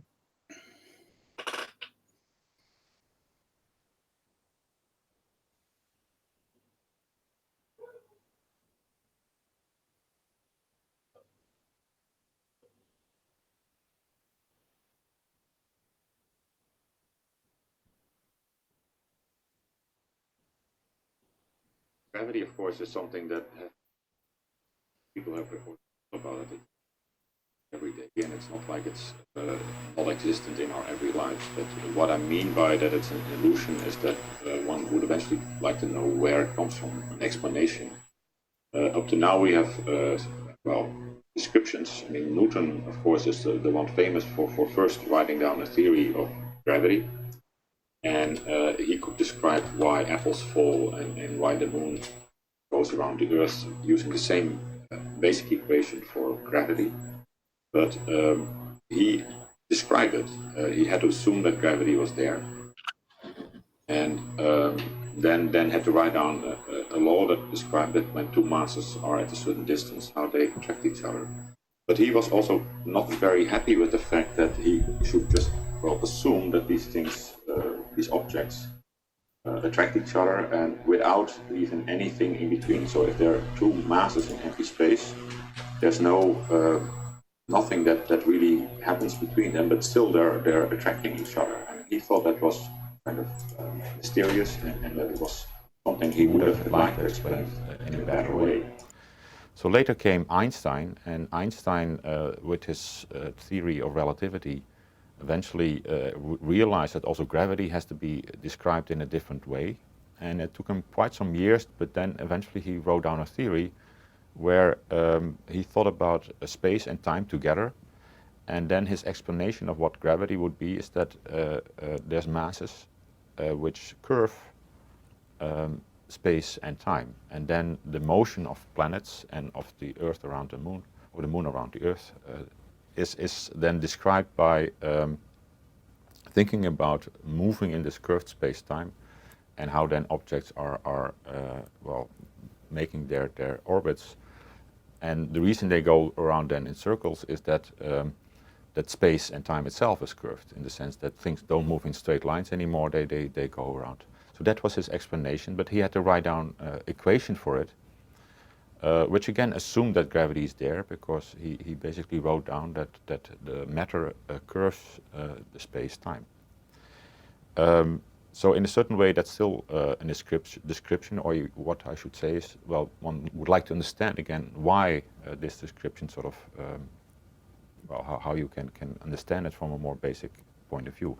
So what I've done in my paper is try to start from a point of view where you don't assume gravity to be there. You would like to explain it, which again assume by seeing how you can derive it from a more microscopic set of equations where gravity itself is not assumed, but then just follows from a certain logical reasoning. If you think about particles, very tiny particles, then it turns out that things like positions and velocities are not very precisely defined. You have to take into account the fact that there's an uncertainty in when we look at something. We may influence the measurement, but we may also just, there's a fundamental limit on how precise you can understand the position or the velocity of a particle. They cannot be not both described infinitely precise. So taking gravity into account then gives us a bit of a problem, because then we have to talk about space-time, and then these quantum uncertainties gives us another way of looking at space-time at the short distances. So this led to problems, and string theory is another way of also looking at gravity and quantum mechanics, which I've been working on quite a bit. So people have studied the problem of quantum mechanics and gravity from various perspectives, from string theory, but also by thinking, for instance, about black holes, what happens with black holes. And I've taken some of the things we've learned about it and seen that there is some explanation of maybe where gravity then comes from those new way of thinking about quantum mechanics and gravity together. So if you then start trying to explain where it comes from, it has to do with the fact that there's, at a microscopic scale, a certain information about how you describe this, which we don't see ourselves. We forget about that. And it turns out that if you take that into account in some appropriate way, that you can understand where gravity comes from. The theory that Einstein wrote down, when you apply it, for instance, to these black holes, you see that it starts resembling things that we call thermodynamics. That's a theory that describes how gases move when they give them a temperature, or when there is pressure, and you, well, you can apply it in very many situations, but it's some way in which we describe how things happen at fairly large scales, in terms of not looking at the individual motion of the atoms and molecules, But by just thinking about these objects like temperature, pressure, and so on, which are what I call microscopic quantities. I mean, a temperature is something that is just an average of all of the motions or the little collisions of atoms. Say, for instance, on my skin, if I think about what temperature I feel, it says something about the average energy that each of the molecules in the air is carrying. So temperature is not really a microscopic thing I can define. And so gravity is somewhat like that, in the sense that the equations that we currently use to describe gravity are basically obtained from averaging, or at least describing things at a much tinier scale, and then forgetting about certain details. So temperature, for instance, also forgets about how all of the individual molecules are moving. We don't have to keep track of that, but still we can describe quite well how gases move when we just talk about pressure and temperature, and even differences in pressure, for instance. Then if you have one room with one pressure and another room with lower pressure, you simply know that the gas will flow from one to the other. And these kind of differences is then necessary to get things moving. It's fun to think about things like gravity and even, well, what I had in my paper, things like even the laws of Newton, because they do play a role in one's everyday life. But it's surprising that when I go and walk out the door and something like that, it's not like I immediately sort of think about these things in a different way. But for me, I think it's more important eventually what will be the implications for understanding not just gravity, but also what's happening in the universe. I mean, the gravity equations of Einstein are also used in describing the expansion of the universe. The Big Bang theory are all based on these same equations. What I hope is that the ideas that we are now starting to develop for gravity can eventually sort of lead to possibly somewhat better or even more refined way of thinking about the early universe. And I think that will influence a little bit more my thinking than, yeah, I think as human beings we like to know where we come from and how the universe sort of developed into what it's now. And there I think eventually this will have some impact.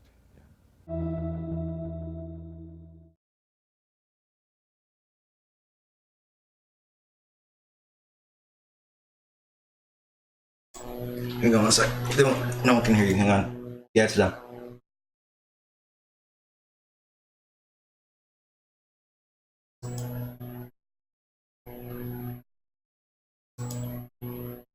That a theoretical physicist is putting forward an alternative explanation to gravity which resolves dark matter. If you read the paper, you'll find out how. Right, because I mean, what he presented there was very little meat to get it stuck into in that. Well, to summarize it, he basically took it back to particle physics, quantum field theory. Yeah. And he just forgot about gravity. Okay. And then what he was basically saying is, in a nutshell, and I'm going to describe this in an anti-scientific way, but just dumb it down. He's saying that in relativity, you don't account for the medium. True. The energy within the medium. The bend in the space-time is the medium, the geometry of. Yes. Okay. Therefore, but we found that there is energy in the medium, cosmological microwave background. So if you add up the particles... Hold on. In the you think there's energy in the medium because of cosmic microwave background radiation? That is background radiation. That's exactly... That's not part of the medium. That's just the radiation from the start of the universe. It's not some intrinsic part of the medium. It just... So you're saying that the vacuum energy does not exist? Are you again, sorry? Are you telling me that vacuum energy... That's different from the cosmic microwave background radiation. You just said that the medium had energy because of the cosmic microwave background, and now you're talking about... That is what he is basically saying. He's saying the particles at the small level... Listen, no. Completely different Let me things explain. mixed up. No, I did not. You did. You said that the energy inside the medium was the cosmic microwave background radiation. It isn't. And then you talked about the virtual energy in space, which is what dark energy is. They're two completely separate things. He is saying that the radiation that we see in the background the thermodynamic heat that we see is caused by the background energy of the vacuum fluctuations. You're saying that he's Vacuum energy. claiming that the cosmic microwave background radiation is the result of quantum fluctuation energy. Let's go back. I just said he basically took it back to basics and started. I don't believe he ever said that. I believe you misunderstood what he said. No. The fact that you're saying what you're saying, which is contradictory. He literally said, I went back to and used just particle physics. That's different from what you're saying. Okay, that's a different point. You're making a different point now. You seem to be trying to cover up the fact you've completely conflated two completely separate things. He was talking about thermodynamics, and he says there's particles that we do not see that are in a lattice, let's say, or we're swimming in these bubbles, these atoms, these particles that we cannot see, which is the dark energy, the background radiation. That's not anything to do with background radiation. You don't understand this at all, do you? So they're not. Dark energy's got nothing to do with background radiation. They're not. Jesus Christ! You don't even understand your own argument. I am going for a unified theory, and you're basically saying no, they're totally separate. The dark energy has got nothing to do with the cosmic microwave background radiation, which you've obviously linked together in your head for no readily apparent reason. And I don't believe he did that. I don't believe you've understood his paper. I don't believe you understand what you're talking about. Can I ask just a quick clarifying question? What does the background microwave radiation have to do with vacuum energy? If you understand the statement, quantum field theory works on a nested hierarchy of fields. Okay, the starter field would be assumed to be the Higgs boson, and that produces every other thing. Yeah. No, it doesn't. The Higgs boson's only responsible for mass. It's not a part. It's not. Doesn't cause every other. It's not. There are other quantum field theories. It's all about mass, though, Rumpus. It's all about mass. So you said it was all other fields, and it's not. The Higgs boson is not the source of all other fields. It's only responsible for mass. It's quantum field theory, basically. Where yes, it's part of quantum field theory, but you said that the Higgs boson was the sort of fundamental quantum field. It was responsible for all the others. It's not. Do you know what quintessence is? Yeah, she didn't say that. I don't know if you dodged the point I'm making. I mean, we're finding flaws in everything you say. Sean, can you pull up quintessence in physics, please? And that's a big word to spell. Yeah. I just send it you in the chat. Let me. Every time you start saying something, it's absolute bollocks. Is this conversation because we're missing a lot of mass in the universe? Yes. So because we shoved a lot of potatoes in a bag, spun them round, and they spun slightly differently because they didn't add up to the mass of those potatoes, we need to find more mass than there's all of this that's happened. It's a bit like that, yeah. Yeah, it's a complete mystery. This is ridiculous. We're just missing some magic potatoes. There's a link in the chat, Sean. Well, no, there are lots of good reasons. For instance, Dean, we know how much mass that was created at the time of the creation of the universe. We can do this on know this. Yes, we do know this. This we know. I think it's 10 to the 80 kilograms of mass was created at the creation in baryonic matter, anyway. And we know that this is not what we can find in our too high res. And therefore we know there's some missing mass and we know that it cannot be proton and neutron based. We know that it's not like black holes or just the fact that it's a star that's gone dark. It's got to be a different sort of matter because we know how many protons and neutrons there are in the universe because from the cosmic microwave background radiation and the amount of light that we get, because there's a link between the amount of light in the universe and the cosmic microwave radiation and the amount of matter is it an odd or an even number? So, Rumpus, you said that they know how much mass was at the Big Bang. Correct. And you say that there's an unknown amount that they don't know where it went, right? They know where it is. They know it's in the center of galaxies. As you can observe with astronomical observations, you can see this extra mass that's hiding in galaxies that we know is not normal matter. Is this also why we've just discovered, I think in the last 2 or 3 years, where there's been controversy on some distant galaxies that based on the mass, based on the mass that is in those galaxies and the gravitational forces, they shouldn't be able to produce stars, but they do. Yes. Regardless, how can they know the amount of mass that was produced when you can't even observe the whole frickin' universe? Because what we can do is observe the cosmic microwave background radiation, and I can fucking fry a potato in the microwave, but I can't tell you what state it was in if it was in there for fucking cooked to a little streaky fucking. It says Big Bang neutrinos is how they're doing it. They're the neutrinos. There are lots of. But if you read down what it is, it's basically the ether. The ether. Yeah. What are you talking? The background. Can you? The ether doesn't blow exist. it up? There is no ether. Oh, hang on. No, there is. So there's another stupid thing. God, you've no end to your idiocy, is there? But honestly, no, you think basically the name quintessence comes from a Latin word quintessentia. So because you're looking up quintessence, that proves what you're saying is correct. Is that right, Gleam? Because you found a word you like? No, it's essential. It's an essential quality. That's what it literally translates. Well, you claiming the Higgs boson was an essential quality of all quantum field theory, and it isn't. It is not some basic fundamental quantum field that forms part of other quantum fields. It's completely separate. It's just responsible for mass. And you claimed it was essential to the others, and it's not. You're just making stuff up, or you're not understanding it, or just confused. God knows what. And the fact that you don't understand that by a Faraday cage you can eliminate electrostatic force as being responsible for your weight on some scales makes you a complete idiot. Let's cite this one then. Let's cite the Faraday cage one. Are you ready? Let me put these links just in the side chat because. Oh, you're going to show experiments where they've decreased the weight of something in a not Faraday cage because that's the only way that you can do it. Exactly. No, That's the way not to at do all. it. No, you're not going to do that. Okay, great. We might as well not bother then.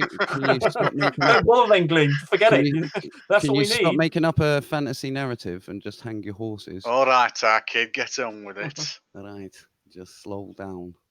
No, that's you've gone too far north now. You're at Merseyside or something.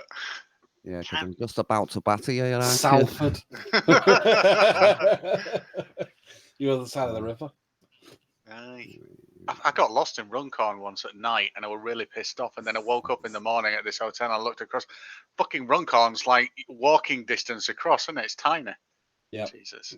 I was driving around for 40 minutes in the dark, getting really pissed off trying to find this hotel. This was before common GPS. And then I woke up in the morning. Yeah. As well. Fucking annoyed the shit out of me, that did. Sean, can you pull up the link that I've just put in chat? Yes. Okay, this is again not flat Earth related. This better show a weight reduction due to manipulation of an electrostatic Don't lead the field. conversation. I've just got to prove. I've just got to prove that Faraday cages do not block Earth's electrostatic potential rising field. That's the claim. I just said the previous claim was gravity is linked to electrostatic. Wait there. And Rumper said, "No, you stupid idiot. Faraday cages can block all electrostatics." All right, then. Now I'm pulling up a citation. Actually, he said electromagnetics, Gleam. He did. Well, regardless, I said electrostatic, so it's his misunderstanding. So can we measure electrostatic forces? Yes or no? Yes. How do we do that? The Earth's with a field mill. Awesome. Can we manipulate that? No. Can we as block it? No. Can we go to somewhere else where there is a different electrostatic reading? Of course. Up or down. And does that decrease surprisingly with the same amount of? It's 100 volts per meter in altitude. Yes. And does that relate to the reduction in gravity? But that cannot account for the forces exerted on people. The maths doesn't work. No, It's let's sheer get back bollocks. to the site. Let's get back to the Faraday cages block Earth's electrostatic field. That was your stance, Rumpus, and I'm now proving you wrong. Can you load up the thing? Slowly. Yeah, so it's if Where a Faraday cage, no, there, third one down, third point in the key points. Faraday cages cannot block static and slowly varying magnetic fields, such as the planet Earth. You just said they can. Do you understand that a potential differential cannot be blocked because Faraday cages... let me just throw one off in the hip. Sean, can you just type Faraday cage, wiki, 4th paragraph down. Read the first sentence. And let's see if Rumpus has fallen for a common misconception, as they call it. Just type in Google, top bar, Faraday cage. I just did. Oh, sorry. Sorry, I'm on the live stream. A common misconception is that Faraday cage provides full blockage or attenuation. This is not true. Okay, do you need another one, like from Harvard? I've got one here from Harvard. We can go all night. You remember that wiki can be changed. I'm prepared to accept. From what that, assuming this is correct, that does seem to say that it cannot block a static field, which is indeed what the Earth has got. Wait there. You've got to differentiate, Rumpus. It can block a static field, but not a differential rising potential, where it's like 50 volts on the bottom, 100 volts on the top. You can only phase out one. So you can only phase out 100 volts. Right, so it's the differential. If it's the same voltage at the top and the bottom, then you don't have a differential. Therefore, you do not have a force. Yes, but the Earth's electrostatic field, you cannot get rid of, Rumpus, unless you're in space. And still then... I think what Rumpus is saying is you can't generate current off that, which is why the Faraday cage... Yeah, you can do. Well, first of all, something for it. Is the question not does the apparent manifestation of the gravitational force, what we call it, is that only present when there is an electrostatic difference, a rising potential difference? No, so because the familiarity, you obviously know that they're the same sum, different constant. I'm going to throw a wrench. Can I throw a wrench in this whole thing? And throw Mars at us, Maxwell. What? Hold on. I want to ask everybody. I want to ask everybody what is ball lightning, because it's been seen. It's been proven to exist. That's what it is. So what is it? It is a coagulation of charge. Yeah, I mean, I think again that has something definitely to do with magnetics. That they always seem to come in areas of strong magnetics. So, like the lights in Norway that you observe, that's in a highly magnetic rich field. Whilst that's not, can I give you a logical similar effect? Can I give you a logical thing? It's a form of plasma, I think. Hold on. The only thing it says it cannot block stable floating magnetic fields, not electrostatic fields. It's the electrostatic fields that you've got. It's the electrostatic potential. It's saying it can't block varying slowly moving magnetic fields. We're not talking about magnetic fields. We're talking about electrostatic fields. Oh, what did it say in the previous site? Yeah, well, this one is not saying in the Wikipedia one. It says cannot block stable or slowly varying magnetic fields. You obviously need the Harvard one to calm your blood pressure. Okay. But am I being dense in thinking you could isolate and discharge? Well, anyway, the point is the potential is not enough to account for the force on the body, and the body's not charged. So it's utter bollocks. I mean, honestly, anybody who believes that you can, if you had the force that was, for instance, accounting for the attraction between the Earth and the Moon, the electrostatic potential would be so great it would pull the atoms apart. If you use some very simple maths on it and physics on it, you can demonstrate this is utter bollocks, as well as the fact that let's go check on this Faraday cable. So it's utter drivel. You can demonstrate very easily. You'd be pulling atoms apart to have the potential to have the forces engaged that are required to hold you down on the Earth and provide the acceleration of 9.8 meters per second. It's utter drivel. So where's this Harvard one? Let's bloody see what it says about the Earth, because the other one just mentions magnetic. Magnetic. In the chat, 1 minute into your 5-minute ramble there. Okay.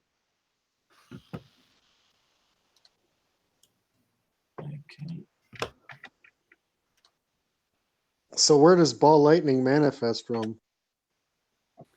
The plane. I think we should still just try and... The plane? Yeah, need to discuss this electrostatic force that's a downward acceleration force for some reason. Oh, God, don't! I like Grim. I think he's awesome, but don't get him in here, please. Come on in, Grim. It'll piss me off. Short of This message has Sean's stamp of approval. Grim, come in. I know. I know because I've said that. Sean will try equally hard to get the lengths that Sean will go to get Grim in. So here hold on, is which like paragraph- locating him and driving Which round to his paragraph of house. this link you've given to me? I've cited the paragraph. Sorry. It's the first within the first two.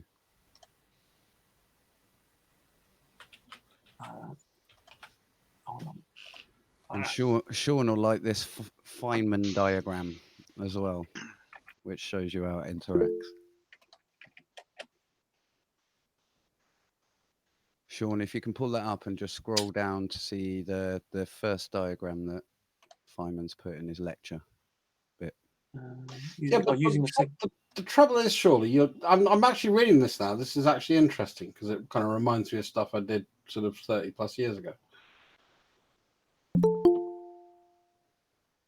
And don't you ground a Faraday cage? Exactly. This is the idea. And they're saying if you ground it, then it wrecks it. Yes, exactly. I was thinking exactly the same thing. It's going to have the same potential energy as the ground. Exactly. So this is utter drivel. Why do you drive a ground spike more than 1 meter below ground? Hey guys, how you doing? Hey George. Seems like there's a lot of misunderstanding when it comes to Faraday cages and electrostatic and electromagnetostatics. Faraday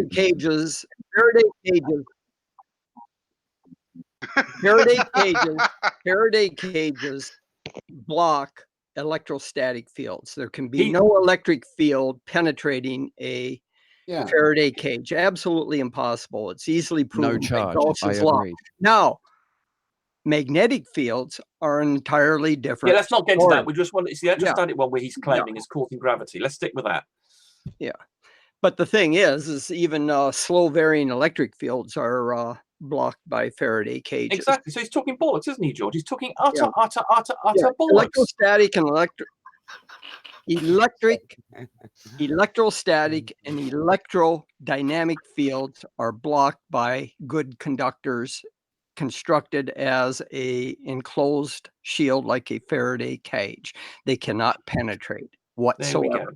What will happen is the boundary conditions demanded by Maxwell's equations is that if you immerse a spherical conductor or a box, any sort of a closed box made of a good conductor in an electric field, the outside of the box or the box itself becomes an equal potential surface.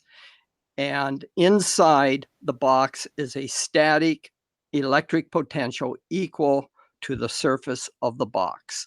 Exactly. No electric field can exist inside the box due to charge distributions outside of the box. Exactly. You're talking utter bollocks, Gleam. Utter bollocks. So we just shown you demonstrated you're talking utter bollocks, and therefore you can use a Faraday cage to supposedly eliminate the force of gravity as you perceive it. Utter bollocks. A common misconception is that a Faraday cage provides full blockage or attenuation. This is not true. Not for all fields. For electric fields, it provides full magnetic fields are a different matter. Static magnetic fields are very difficult to shield against. You cannot block static magnetic fields. All you can do is hope to divert the flux lines away by using a mu metal, some sort of a metal that has high permeability so that you can steer the magnetic fields away from the victim that's being penetrated by the magnetic field.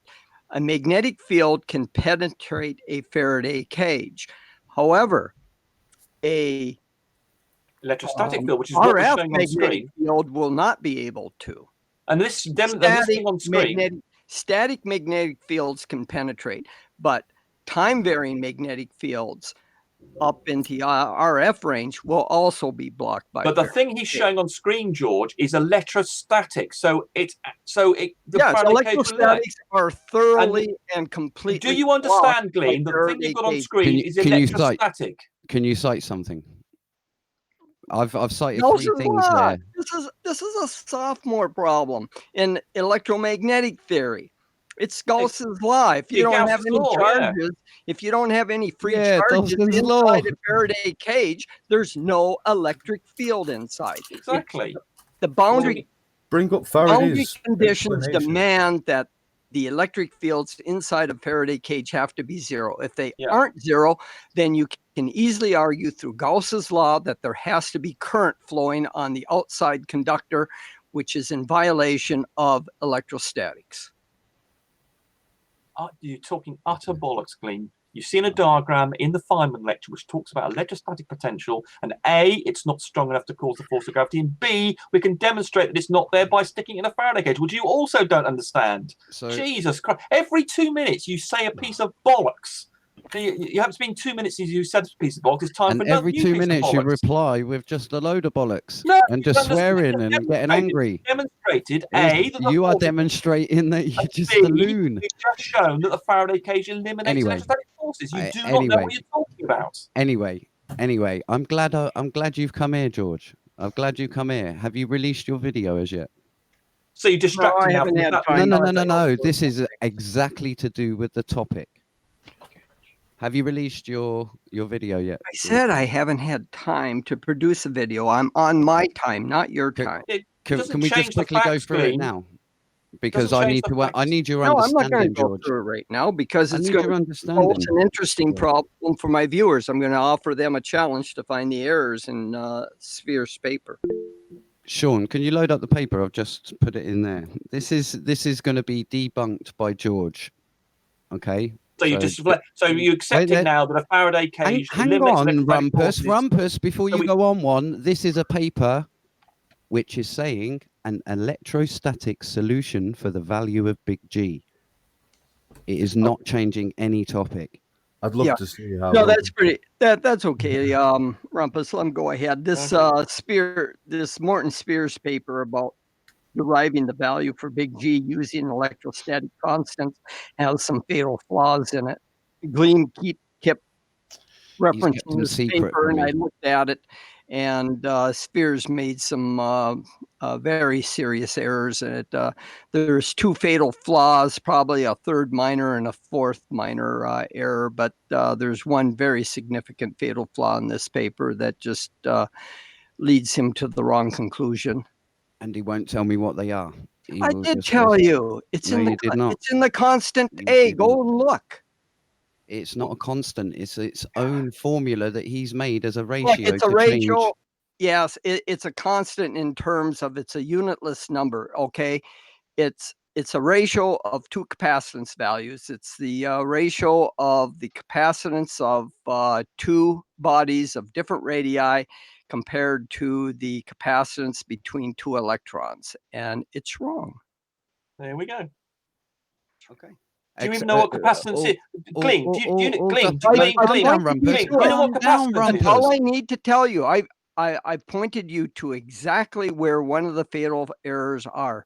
Now, if you know anything about electromagnetics and about how to compute capacitance, that's sufficient. I don't think he knows. I bet he doesn't even know what capacitance is. Do you know what capacitance is, Gleam? Calm down. Yes. Do you know what capacitance is?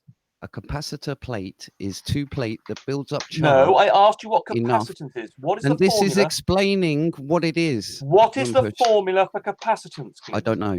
There we go. You do not understand this paper then, do you? Yeah, I know. So you're absolutely ignorant of one of the basic elements of this paper, and yet you claim to be true, and George exposed it, and you will not understand his explanation because you don't know what capacitance is. You do not understand the basic point of discussion.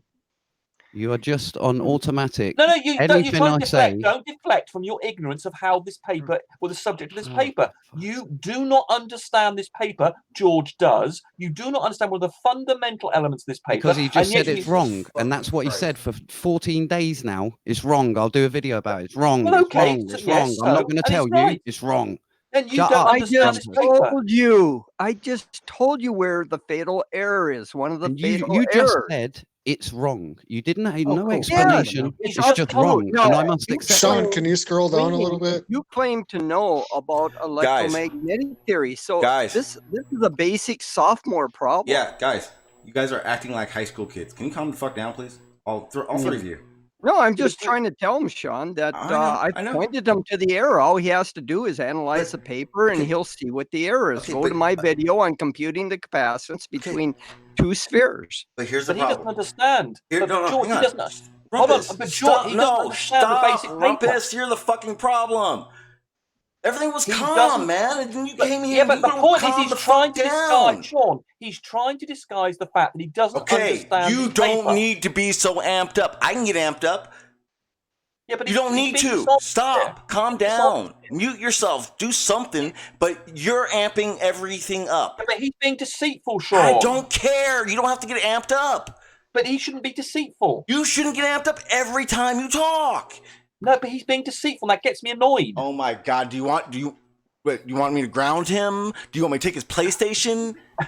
Well, but we need to. I think what Sean is trying to politely say is, yes, it pisses you off. Yes, sometimes it pisses all of us off, but smoke some weed. For real, emotional. It needs exposing.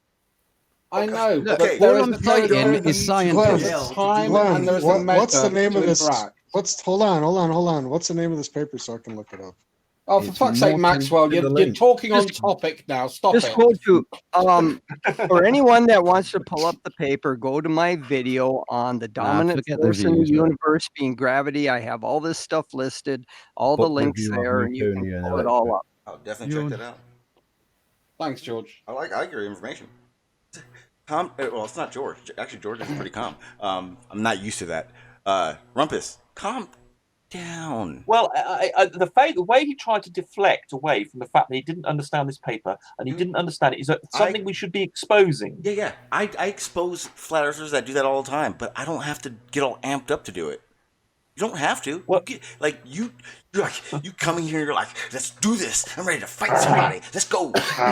Glenn's here. Fuck you, Glenn, you don't know what you're doing. Ha! Well, it annoys me when people deceit annoys me. Deceit annoys me, I'm afraid. Okay, well, guess what? But just relax. You're making out like George is the all-singing, all-dancing authority. Hang on. And he Rumpus, doesn't even use... Stop. Rumpus, you're smart. Problem is you get so amped up every time you talk. No one hears you. Yeah, you are. I'm not. I'm sorry. You're not. But for the rest of the society, you are. Right. Yeah. Now, Rumpus, you either get amped up or you're very good at acting. I think what we're talking is the difference between gauge amp and absolute amp. Yeah, I'm on gauge, you see. No, absolute, sorry. Whatever I deserve fucking points for that. You do, actually, Josh. Yeah. You do, because then you confuse Rumpus into how to make it relative. Okay, Josh, you'll get a drink. You'll get a drink for that joke. When I 1,000 points for a show, though. Points don't matter. It's a joke. We're trying to lighten the mood. We're trying to calm things down. Anyway, about the globe model not working at all. Hang on, put it this way. It's much easier, Rumpus, I'm sure, to talk to Glim than it is to talk to, say, like, Chemo. So you should be thankful at least that. At least Chemo, because Chemo comes up with off the wall shit. He's not, though. That motherfucker came up with sticky air. Sticky air, people. At least Glim has at least read papers, even if he doesn't understand them. Doesn't sticky air drive NASCAR? Sticky air is a hunter's best friend. You want to see? I can show you. For anyone that's interested about this paper and spheres, if you click on my icon, I've got my camera pointed to the screen. I'll just show you what you do. It was you. This is my video. It's called "The Dominant Force in the Universe is Gravity, Not Electric Universe." This is on my channel, and if you scroll down to the comment here, right here, it shows all the links to Spear's paper, to the 2 books that Spear wrote on electrostatic gravity, capacitance, and here's his paper. And I've just told you to go to see pages 23 to 26 of this document to find the error. I haven't seen that bottom bit. You only put the links up first, I think. And so you can go to this video and get all the information you need by just going into the comments that I posted. There aren't that many comments to get through. Just the comments that I posted there will get you all the links that you need. So, Gleam, do you understand that George does this professionally? The US Navy pays him to do things in this They area. don't anymore.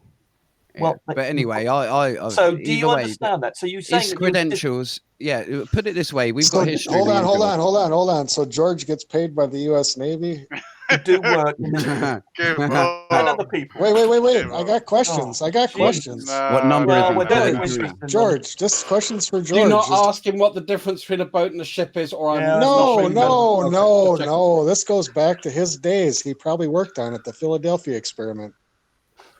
He probably did. Anyway, the point is, he's not old enough for that. Let me tell you about the history.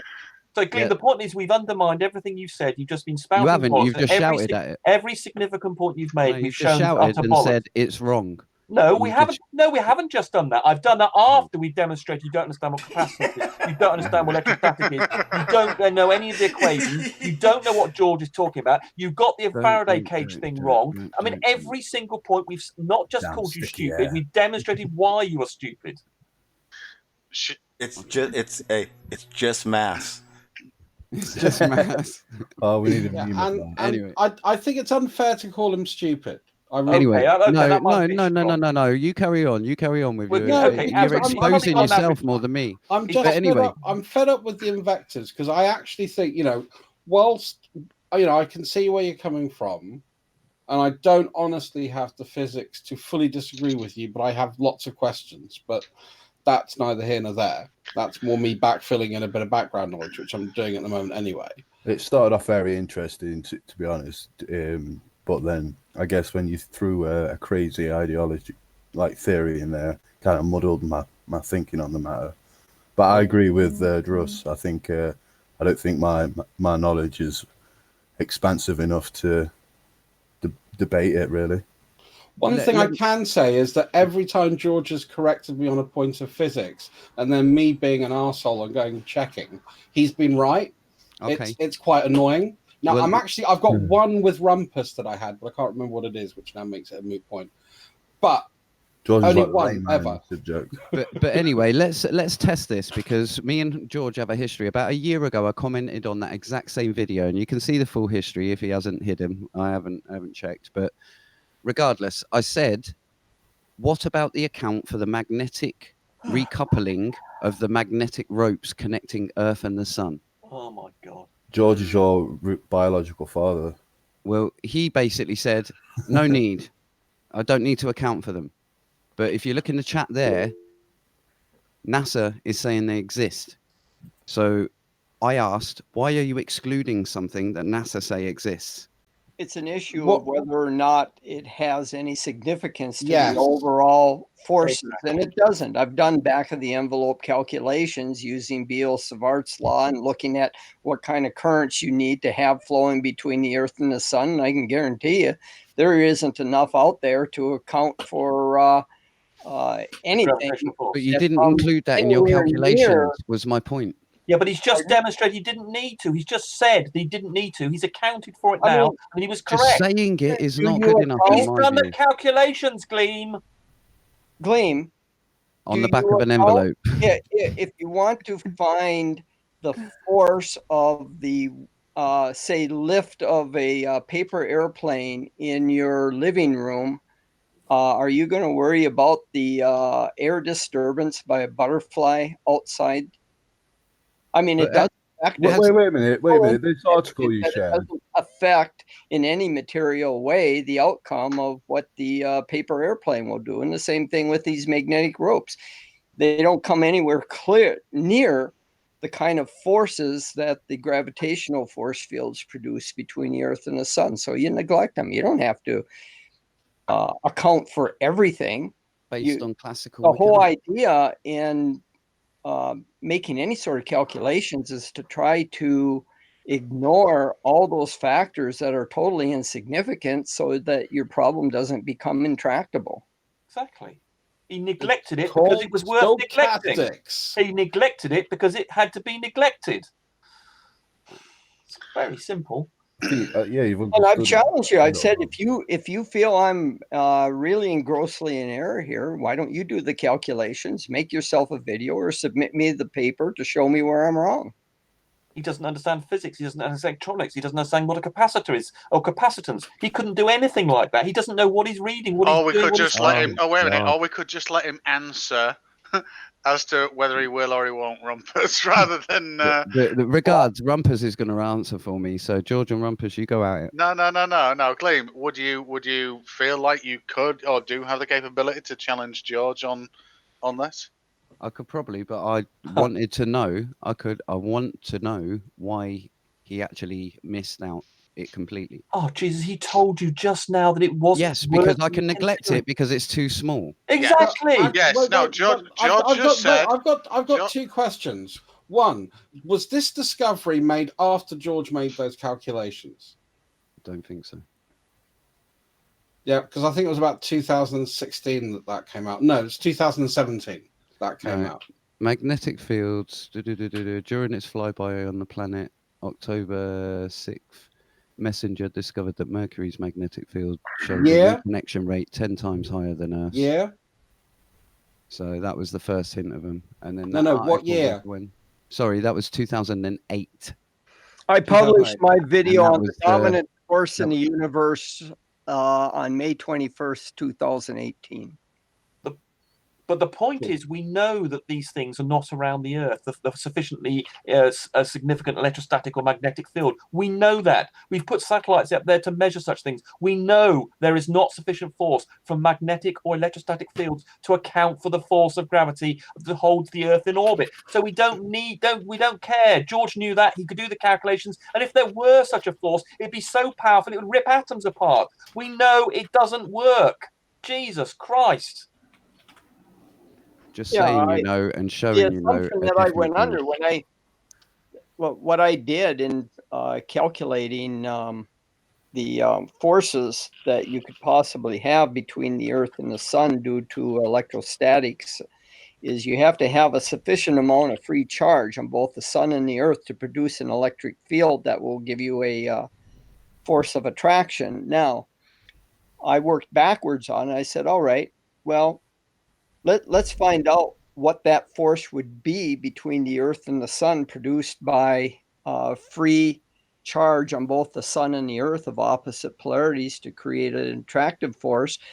And the way we'll do it is we'll just first assume that the electric field between the Earth and Sun is strong enough to rip the atmosphere apart. That is, the electric field will be at 75,000 volts per inch or 3,000 volts per millimeter, which is the breakdown voltage on dry air. So you compute the electric field that is necessary to cause breakdown of the Earth's atmosphere, and then assume that whole field exists between the Earth and the Sun. So that gives you the voltage potential between the Earth and the Sun. Then from that, knowing that you have two spheres, Earth is 1/100th the diameter of the Sun, you can now, knowing the voltage and knowing the electric field and using the boundary conditions on the D field from Maxwell's equations, you can compute the amount of charge that has to reside on the Earth and the Sun to produce that electric field. And from that, you can get the capacitance. Capacitance is just charge divided by voltage. So you get the capacitance. From the capacitance, you can compute the force between the spheres, the Earth and the Sun. And you will find, after going through all that, the electrostatic field that would cause breakdown of the Earth's spontaneous breakdown of the Earth's atmosphere. And if that same field existed between the Earth and the Sun, that would produce a force that would be almost a millionth less than that required that we experience using gravity. The gravitational force field or field between the Earth and the Sun is almost 1,000,000 times greater than the electrostatic force that would exist by an electric field that's breaking down the Earth's atmosphere spontaneously. And we don't see the Earth's atmosphere breaking down spontaneously. So the conclusion is a proof by contradiction. You say, well, there's no breakdown of the Earth's atmosphere. So obviously, if there is an electrostatic field between the Earth and the sun, it has to be less than that required to break down the Earth's atmosphere, and has to even be less than 1/1,000,000th of the force required to hold And the also, Earth George, to the sun. can I ask a possibly a fatally stupid question? Go ahead. What if you could reduce the resistance? Because obviously you're talking about an actual charge leaping that distance, I'm assuming. Well, Free space. if you don't have a dielectric, then you can't have an electric force between, because then you'd have a conducting path and you'd have no charge separation. Then the charges would equalize.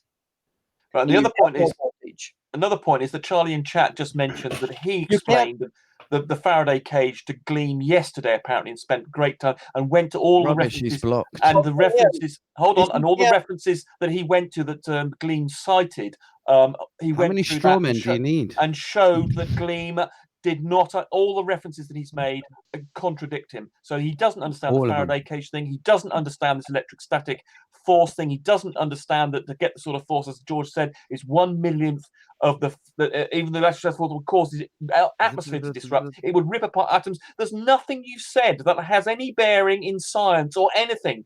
You've Shout just a got this bit. electric universe bollocks, and we've disproved every single thing that you said. Yeah. All right, Nathan. I mean, Rumpus. Sorry. I mean, every single thing we've pulled apart that you said, everything. Yeah. Speaking of Nathan, did anybody see the absolutely monumental big fuck up he had on his show today? No, missed that. So No, because we don't give him the attention like you. no, I tuned in for 5 fucking minutes and I tuned out immediately after this. But luckily that I did, because what they were discussing about temperature in the atmosphere, and they got data from a weather balloon, which they accepted as real data, and it rose. It gave elevation data, it gave temperature, and a load of sensor readings in this big table. And they're I did see that. Sorry. They're discussing the temperature difference and the fact that there is it slightly increases before decreasing, probably about the start of the thermosphere or something like that, which I wasn't interested in. What I was interested in is about 2 seconds before presenting this and starting to discuss it, he did that housekeeping question. Any evidence of pressure without a container, then goes on to show a table of a weather balloon that went from 14.71 psi to 0.012 in the data that they were fucking discussing at 110,000 feet. Yeah, it's they like, did do that. how ridiculous can you get? I think you've missed the point. The point is the dome is the container. So that gradient is within the dome. It's a vacuum, though, Gleam. The point is they found a pressure that was almost a vacuum, so the dome doesn't need to be there. There's no 0.01 is pretty low pressure. So there you go. It might actually. I think it was 0. The lowest registered was 0.028, and I have got an eidetic memory when I want to give a shit about a number, and that was the lowest. So Gleam, if there's no pressure, if the dome doesn't need to exert any pressure because the pressure almost goes to 0, you don't need a dome. Oh, so you think it's a dome? So you think it's a dome? Do you, Gleam? Is that right? My belief is it's the magnetosphere. So hold on. You saying like, it's a dome? Rumpus?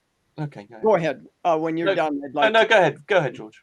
No, I notice people keep bringing up this 100 volt gradient, 100 volts per meter gradient of the static electric field that tends to be present in our atmosphere. And that's very real. I measured that when I was in grad school. I built an electrometer and measured the electric field gradient and the potential gradient in the Earth's atmosphere.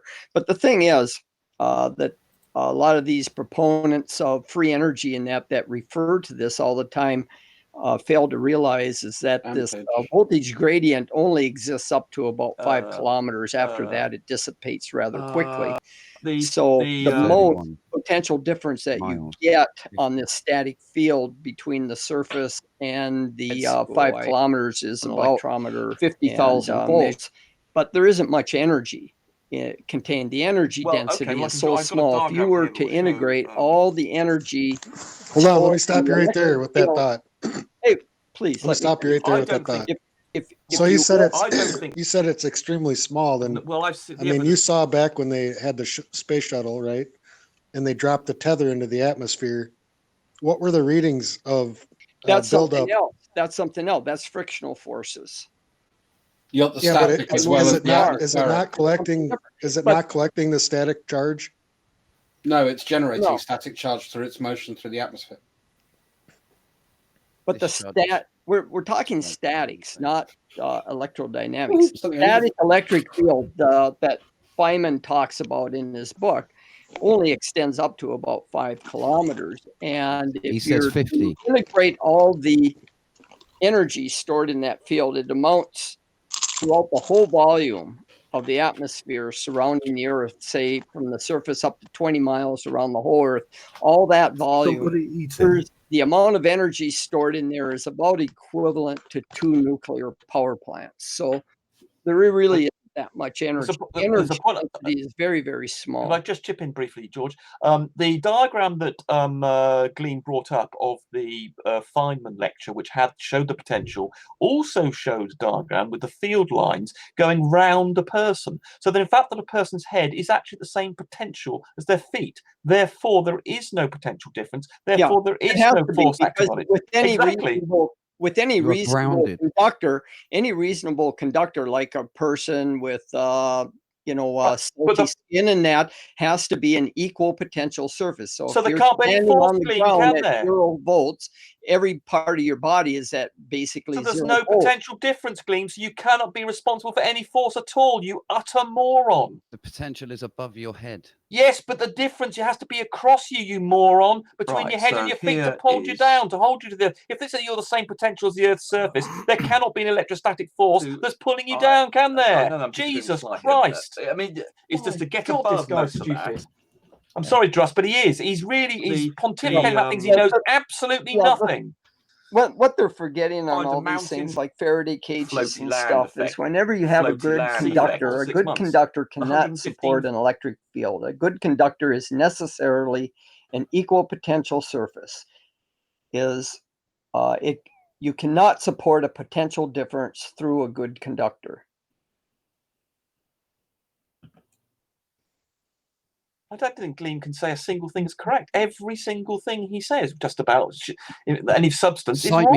Cite me something. The electrostatic force. Well, okay, we'll go through it again. You claimed a Faraday cage couldn't insulate from electrostatic charge. You were wrong. You were wrong about the electrostatic charge being potentially. Just saying I'm wrong is not citing something, Rumpus, you idiot.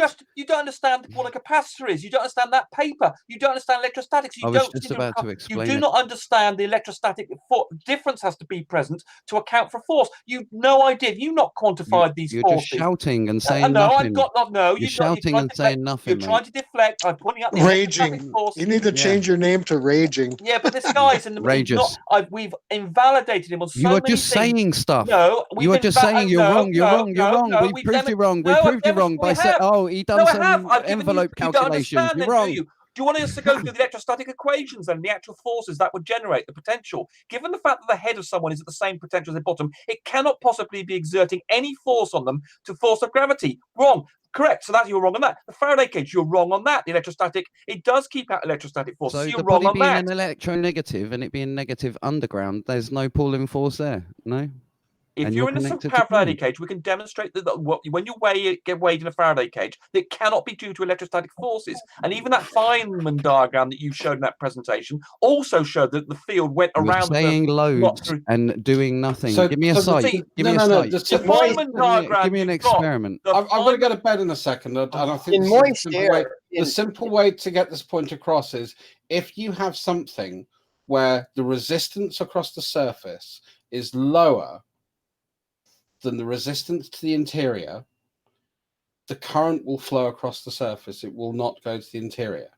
So the same way, and Rumpus is right, if you've got a Faraday cage and it's grounded, no electrostatic field is going to be able to generate that because it's got the same potential as the Earth. So there is no differential to actually create anything. So no field can exist inside the Faraday chamber. That's how I understand it. Well, it goes further than that. It doesn't have to be touching the Earth. It can be floating. No field can penetrate a Faraday cage or a good conductor that is totally enclosing a volume. It doesn't matter if it's isolated or grounded or not. You could have a Faraday cage on a second floor of a building. You could have it as small as a safe and keep your mobile phone in there just in case you're one of these preppers that think atomic bombs are going to be blown over the atmosphere, which will neutralize electricity. But even then, you're safe in a Faraday cage. Even That's right. Gleam's own Tests and citations mathematics have invalidate proven this. Even Gleam's own citations about the Faraday cage invalidate what he said. Just incredible. It says Anyway, I'm going to wish you all good night and blockage. thanks for an interesting conversation. No worries. Yeah, I think I'm going to go as well. I can't take any more of this idiocy. Even his own citations contradict what he's Name saying. call, name call, name call. sorry, Sean, but when his own citations actually disagree with him, don't blame me for your behaviour. Every single thing he said has been shown to be wrong by either the calculations or the citations or the physics. It's just incredible. He still persists in claiming, despite the fact we've shown the Faraday cage invalidate, which would show that if you weighed yourself in a Faraday cage, it would not change any difference. And this guy still doesn't seem to understand the logic of that argument. And then just says, "Oh, you're just saying words." No, we're making arguments, substantial arguments that invalidate your Rumpus, position. I'm trying to get to bed and I'm waiting for appropriate pause so I can leave without being rude. Hey, Rumpus, have a good night, Rumpus. Sometimes Slick has some pretty good quips he put in here. I can hear Rumpus at the dinner table. Pass these, moron. Good one. Slick is cool out. Shout out Slick. You utter moron. You passed it to the right. I'm nice. Who's British and likes pork will get that. I don't. You're a horrible man, Rumpus. I don't. He's not. He's actually a lovely man. I am. He really is, and I don't mean that in a sexual way because in any way, shape, or form. He really is. Trust me. Well, I have never You met just him. have very and different all my views experience and- of him is literally just shout, name call, and go back to school with him. So you've completely ignored all the substantial parts of the arguments I've made. The, and George the made. You're just substantial ignoring of those. it's just mass. We know it, and then when I No, bring so- up citations saying the opposite, All the citations you brought up, we've invalidated, whether it's a Faraday cage yep, or the you just said it's electrostatic wrong, forces. and that's it. No, Invalidated. Go on, your move own on. sources invalidate your position about the Faraday cage. For instance, the electrostatic force, the Feynman diagram invalidates what you said. You don't seem to understand there's a potential difference required for your ideas. I mean, you just don't seem to have got started on the first rung of understanding. You don't understand what a capacitance is. I You just don't understand presented. that paper. Listen, you don't Rumpus. understand that paper. Rumpus. I'm getting ready to take off, so like can't Yeah, me start too. arguing now. Okay, I've got to go off and eat 50,000 anyway. words per minute, man. It's Sorry. hard to follow. Right, bye then. All right, have a good one. See you later, Sean. Have a good one, Free. George, thank you. I do appreciate you coming in. Yeah, thanks, Sean. Yeah. Catch you later. Glim, I appreciate you coming in. I appreciate it was calm and collected for a while. Let's see. Just say Rumpus. Say again? Just say Rumpus. You don't have to ferry about the topic until Rumpus come in.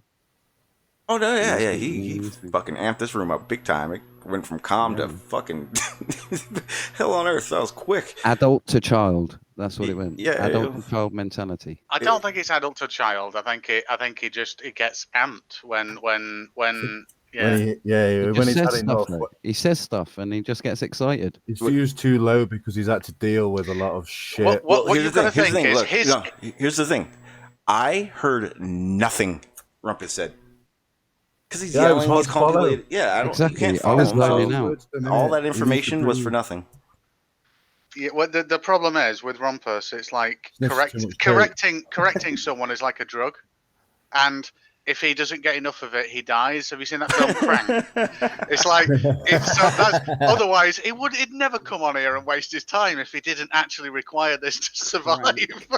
Sometimes it won't be the same without him though. Yeah, he's like you pull up on a bus and he's like standing at a paper stand, just reading a book as loud and as amped as he can. Yeah. Proper obnoxious. Excuse me, I'm trying to read my book. All right, fellas. I'm gonna get out of here. Glim, I hope that didn't deter you. He doesn't show up much, but you're more than welcome to come on anytime. I did actually enjoyed the talk, so I appreciate that big time. Yeah, my friend, I was on the phone to him for a while. Rumpus kind of scared him off, mate. He was going to jump in, and then Rumpus, he's like, "Nah, mate. Like I was listening, and that guy just made me not want to bother." Yeah, the big time. Well, I told because so no one knows. Like me and Free were messaging in the Discord. He's telling me about his friend wanting to come on, and I went, I'll try to control Rumpus. I'll try. No, don't get your friend in when Rumpus is on. Yeah, I would put it this way: none of my friends are flat earthers, and I wouldn't invite them into the room when Rumpus is on.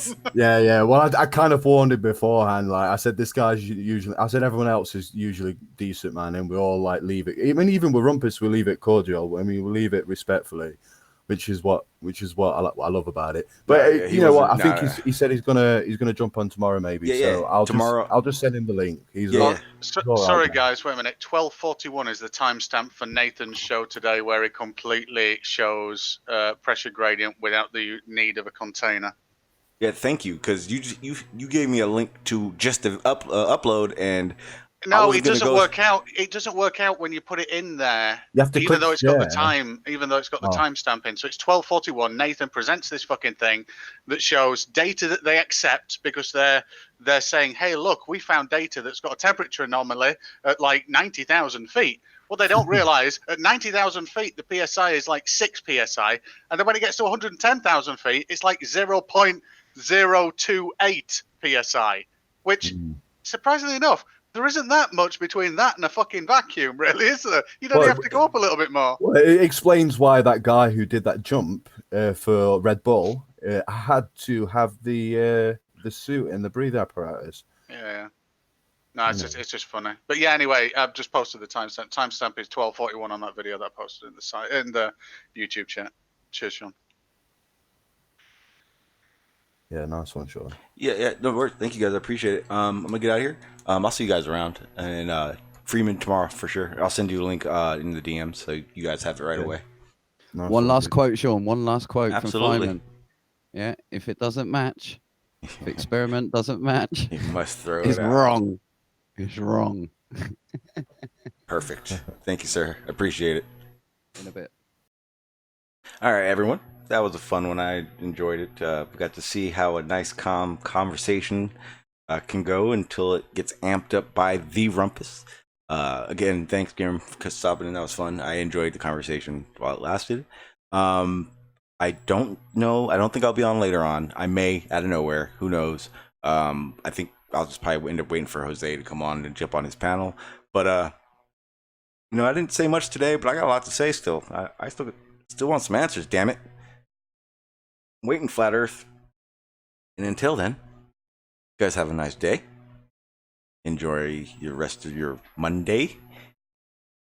And keep it sphere.